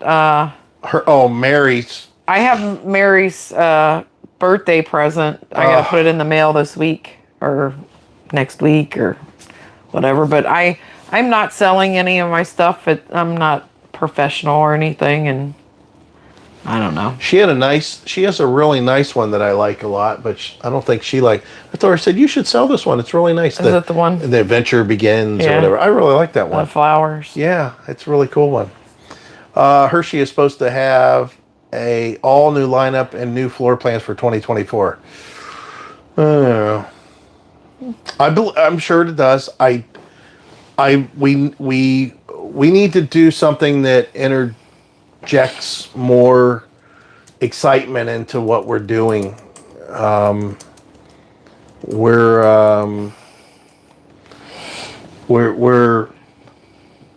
We seem like that we're spinning our wheels a little bit. Yeah. There's something to be said about waking up and not knowing where we're at, we forget what city we're in, that kind of thing. It's kind of cool. And it's fun exploring all the different areas, but yeah. What is the funniest failed DIY story you ever saw or heard while working at the auto parts store? Tell them about the brake rotors people bring in. Oh yeah, the brake rotors that people bring in that don't have anything in the back, or the wrong information that people would give you and they think it's not a big deal, and then they bring the rotor in for a truck and the center is busted out of it. And then you go, this was before we could type in a VIN number, because if you type in a VIN number, you get almost all the information. You don't have to ask the customer anything. A lot of times the driver's license or the plate number also. We didn't have that years ago. But I sold this guy like 3 different rotors, and he kept giving me not enough information because he thought it didn't matter. Well, then he brought in these rotors that the centers are broke out of them. So yeah, that I can tell you a funny thing that we've talked about this before. It's not funny, but leaving the black tank flush on. Well, let's hear. Yeah. Okay, let's tell you about this last one. And I'll let Heidi tell the story. I mean, it's Heidi messed up because she's talking to her mom on the phone. Yeah, you can't. Whenever you You don't do what we do. Yeah, don't do what we do. So whenever you are flushing your tanks, which I do most of the emptying of the tanks and flushing and everything, and we always close the tank and put like 2 minutes worth of water in after we're done flushing and everything. But the other day I did all that and I closed the black tank and I had the flush on still because I was gonna run it for 2 minutes. But I decided that I would call my mother.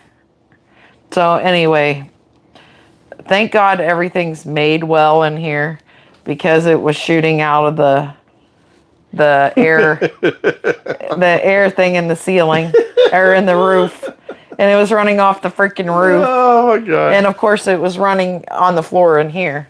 So anyway, so that's like the third time we did that. Yep, that is oops. That's a big oops. So let me clarify that and give a little more details. I'm standing here. I know she's outside Jesus. flushing the tank, and I'm like, it sounded like somebody's running bath water. Oh, well, we don't have a Jesus. bathtub. I said, what do you got water running? I don't even Because know she's where down here, and I look, and it's just this waterfall coming down the steps. Oh my God. And the Terrible. neighbor who was out, really nice guy, Jason, and he says, yeah, man, it was coming out your stink pipe on the roof. It was just, now don't get me wrong, let's clarify this first of all. Yes, it's water that was in the black tank, but the black tank had already been flushed for like, I don't know how many times. This is us doing a fill in the black tank. This is how we keep our black tank clean. You flush it, you empty it, and then you close the valve and you fill it up, and then you open it again and flush it out again, and then you turn on you have on your black tank flush, which is spraying inside the tank to get everything loosened up that might still be wanting to hang around. Once we see that the water's clear coming out of our clear neck, that's where the stinky slinky hooks up to, when that's clear, then we go ahead and we close the black tank, and we'll put, like she said, about 2 minutes worth of water in the black tank. So whenever we start putting solids in the tank, it doesn't just go in an empty big plastic container. It's going in a puddle of water, a lot of water. So it's the water is clean at this point that's in the tank, as much as a black tank water can be clean. And that's what came inside the RV, and that's what came out the pipe on top of the roof and was actually running down and off the downspout. And the neighbor goes, "Oh man, you should have seen it. It was just running off." He goes, I knew that something was going on. I thought no. He said, "I thought you was up there washing the roof." Yeah, we don't never have a poop pyramid. No. Yeah. Never. We've never had any issues like that, even close. Our black tank, when we flush it, every place we go through that same routine. We go like I empty them about every 3 days. Yeah. And when I wash, I keep the gray open. Yeah. Because that was a problem too. But yeah, it was funny. I mean, it was funny. Wow, your truck is spotless. Our truck is spotless? Yeah, he does the washing at the car wash, and then I detail it. Yeah. It does look like it's shiny in almost every video. But Yeah, it really does. we try to keep and it. it does. We do keep it pretty clean. I could probably do it here because it's not dusty. Yeah, it's not bad here. So you could take it to the car wash and bring it back, and I can detail it. Oh god, that means I got to drive it on the road. It's pretty. The traffic's pretty goofy here. It is. Yeah, that Been was 3 hours. That was a good Yes, situation. it Now, has. Yeah, we immediately then took and we every everything's towel. dry. We took every towel in the RV. We sopped everything up. We put air. We have that fan that we brought. Used to be on the porch of our house. It's one of those carpet drying fans that you can buy at Lowe's. We've had that forever. We keep that with us. We put that in the cabinet. Then I took the wall out of the bay in the RV, the pass-through storage, and we put it in there. We left it in there for probably 6 hours, and then overnight until the next morning.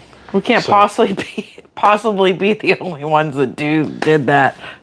Oh yeah. But nobody. Well, the funny part is nobody talks about it. Yeah, somebody did it, and we heard the story from someone. Oh, yeah. I don't know who it was, but they were talking about what's the place that we don't want to go to? We've booked only once and we canceled it.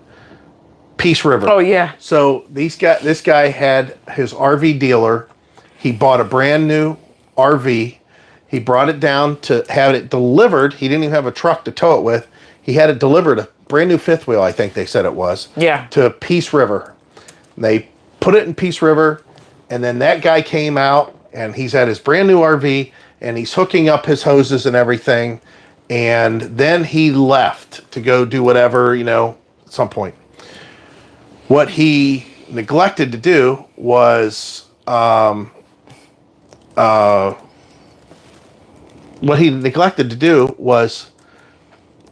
realize that he had hooked up one of the city inlet, the hose, the supply hose from the campground. He didn't hook up to his city inlet. He hooked up to his black tank flush. And he just turned on the water, then he left. And whoever was telling us the story said that it was like it kind of exploded. The tank kind of exploded, pushed out the whole bottom of this brand new, just delivered fifth wheel. The tank had come out, water was everywhere, all that stuff. So, I want to know what you're doing with the bike. Something about the bikes. Oh, so they want to know about the bikes and security and the cameras and the chains. So we do have the chains listed in our store. The security cameras we have listed in our store. Yeah, if you guys could, obviously a lot of you are. I'm not saying that. Just use our Amazon link. Go into Amazon. Pick out what you want. I don't care if you have to buy adult diapers, as long as you use our link to do it. It don't make a difference what it is. We don't know what you buy. Yeah, we don't know what you buy. We don't see that stuff. But it's the bike locks are those kryptonites. Yeah. They're 10 millimeter chains. I feel paranoid when I use them when we come into campgrounds and stuff. But you know what? When we leave, I feel it's a peace of mind thing. Although I'd have to make an awful lot of noise to be getting them off. Yeah. Unless, I don't know how they're getting them off of the bikes without something battery powered or something. Yeah, these locks are so good. They're expensive. These chain locks that we have are so good. We have 2 of them. Don't they insure? They have an insurance policy on them that will pay for our bikes if they're stolen. Yeah. They'll pay $1,000. Actually, they probably won't pay for any of our bikes because they would only pay for the Rad City ones because we only registered them through the Rad City bikes. No, I don't think that we had to tell them what the bike was. I don't remember that. Oh, I don't know. But the bike covers thing we learned about bike covers, which we have, they're not waterproof. No, but they're still pretty good ones. They're good ones. They're the best ones we could find. We have 2 covers, and each cover could cover 3 bikes each. Yeah. So what we do is just double it up. We have 3 bikes right now, which we don't want to. This is just the way it works. This is the way we do our reviews and stuff. Yeah. We have 1 bike. I was talking to Heidi today, matter of fact, talking about scooters again, thinking, if I had to do it all over again, I should have just kept that really fast, I'm going to die on it, get broken bones scooter. Not die on it, but I would get hurt pretty bad. But man, it was just, it fit for me. I got more exercise that way because it, balance, core, legs, the whole thing, your core, body, all that crap. Still, it's not like I'm walking or jogging, but on these electric bikes, I'm just sitting and fat man cruising, not really just cranking the throttle. But they have their place. They definitely have their place. They're coming around. I honestly, what I wish would happen is we would get some people that really knew electric bikes. They could make them, and it's a little bit cheaper. And the whole thing is oh no! Jesus, that's crazy. That's terrible. That's sad. The whole idea is that the mopeds that we used to have, even them, certain models were more comfortable than others. Like Heidi had a Vespa Chow. I didn't really like to ride that one. It just didn't fit me that well. I could, but it wasn't very comfortable over long distances. But I had a Vespa C, which is SIC, not the letter C. And I also had a Vespa Bravo, and I also had those Thomas Targus top tanks, or even the step throughs. Those are very comfortable. I mean, I could ride them, 60 miles if I needed to. Usually we'd only ride them probably about 20, 30 miles at the most. But nonetheless, they need to start incorporating that in electric bikes a little bit better. But the laws are so vague, and it's a touchy subject right now. I don't know. I like the fact that there's license or nothing. You just hop on them and go. But how do I get talking about bikes? Somebody saying about electric bikes. And we do have, do we have a camera on them? Yeah, kind of. Oh, yeah. There's a camera pointing out there. Talking about explosions and that, we were glad that, don't get me wrong, it's not anybody's fault. It's not, I don't know their situation or anything. The people that were next to us that had a really old RV at the last place we were at, really nice people. They waved and everything to us the whole time we were there. Their RV was very poor condition. Their only slide, it was from the 90s, maybe the 2000s. I doubt it though. Late 90s, let's say that. Their front slide didn't even go out all the way. I don't know why. Their roof, they had garbage bags duct taped to their roof in a bunch of different spots. And the worst thing was that I was kind of had a problem with. Last couple days we were there, their hot water tank was on our side of our campsite, and you could see the vent above the hot water tank where there's a lot of black soot, and we would hear it was scary. Whoosh. Now, if you guys have never taken a 5-gallon gas can and poured it on a fire, don't do that. And then no. Let me rephrase that.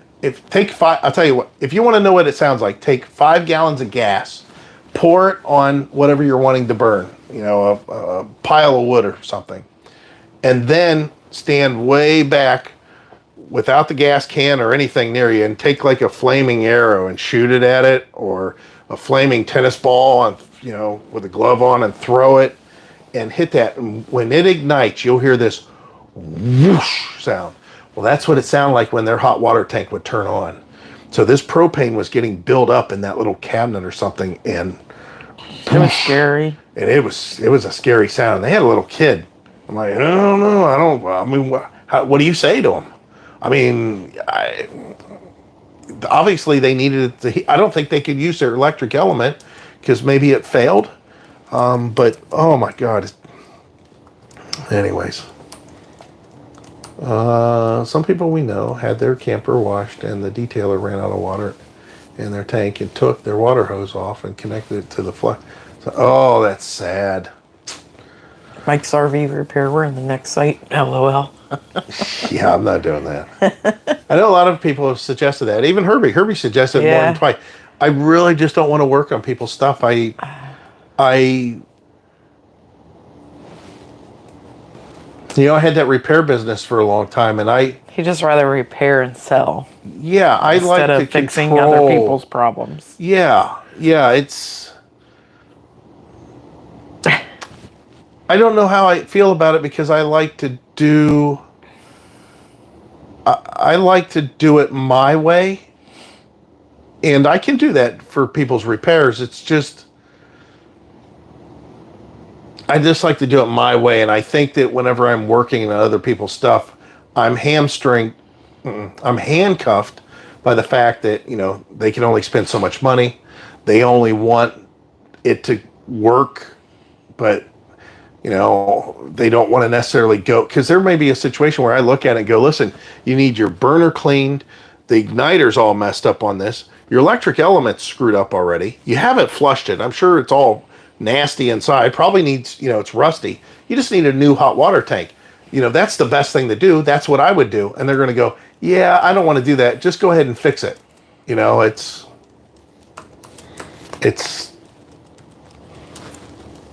see, the whole thing is you're right, Herbie, on one aspect. If I was the kind of guy that I would just it's a liability name my thing. price.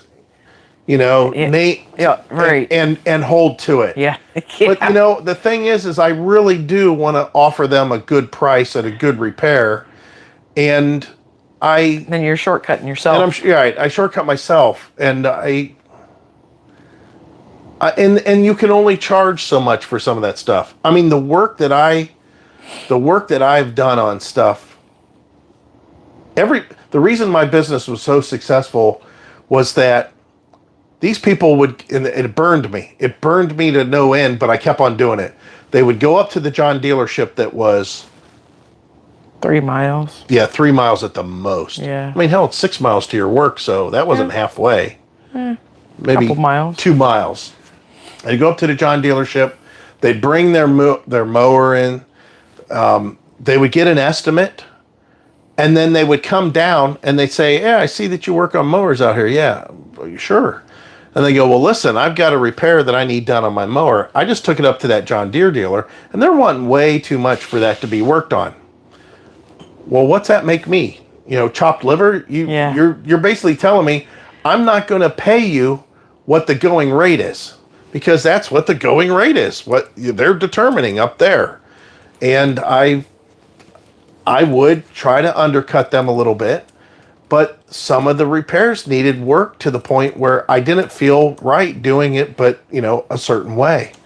And it burned me a couple times, and I don't know, I would rather fix it my way and then just sell it outright, you know. So that's what we did when, you know, when I first started my other channel. I would go to the equipment auction. I would pick up merchandise. Heidi, oh my God, she would take her day off of work. Her day off of work would be the next day, and we would go. She would get off work early. We would go up to the auction. We'd have a truck and a trailer, an old F-150. This was before the 95. This was the 94 F-150 with a 6-cylinder in it. And I had an old boat trailer we converted over to a trailer to carry stuff. And we would go up to the equipment auction starting at 10 in the morning. No, you would take 2 days off. It was sorry, it was noon. You would come home at noon. Yeah. Because we would get up there before they started the equipment at 4. Yeah. Right. So Heidi would get off work at noon. We would drive out there with truck and trailer. And it took about 45 minutes to get there. We would walk all the equipment. We would write down the numbers, the lot numbers, and what we wanted to pay for the stuff. And then the bidding started at 4 o'clock, and we would get done at 1 in the morning. We would then load up all our stuff on the truck and the trailer, which was manually loading this stuff up ourselves. And then we would drive back to the house. If it was going to rain, we would hurry up and load it and try to get it in the garage. If it wasn't going to rain, it would just stay out there. But most of the time, we'd like cover it up with tarps and all that stuff and put bungee cords on it. And then Heidi would stay off work the next day, or she would close the store, one or the other. Yeah. And then I started working on that equipment, and man, we had a good business going there, and I enjoyed that. But what happened was people started asking, you know, would you be willing to repair this, or would you be willing to, you know, do whatever? And I at some point I decided, okay, maybe I should get into the service side of things because I have a lot of people asking, and that's how it all started. Okay, we're gonna have to cut it short. I said cut it short. We dropped 20 people. Yeah. Over 20 people watching this, so we'll have Plus to. it's getting cold in here. Well, 65. We always turn on the fireplace. It's 65? It's 64. Just dropped to 64. And the humidity's only 57%. Our Reveler said Fox Boss 9 forever. Fox Boss 9, yeah. We'll probably look at maybe that channel expanding on that again at some point in time. But yeah, that's I guess that's it. I hope you guys had a good chat with us. We appreciate all our super chats. That was awesome. Yeah, it was really nice. It was really awesome. I think that helps out. We went grocery shopping today. And how much was our bill? Whew. $284. $284. Felt like we got really ripped off. Yeah. Yeah. I mean, this is true. This is groceries, Lebo not view. no junk or anything. No, I'm not going to do Lebo View. I'm not going to that one. I But yeah. think that's a pass. I'll just leave it. Night, guys. You have a great weekend also, Brenda. But yeah, that's we'll have to do this again at some point. We enjoy doing live chats. Heidi don't like how long they last. I enjoy it. I 3 hours is okay. I think what we're going to do though, like Now I said, I'm not smoking, so. Yeah, which is awesome.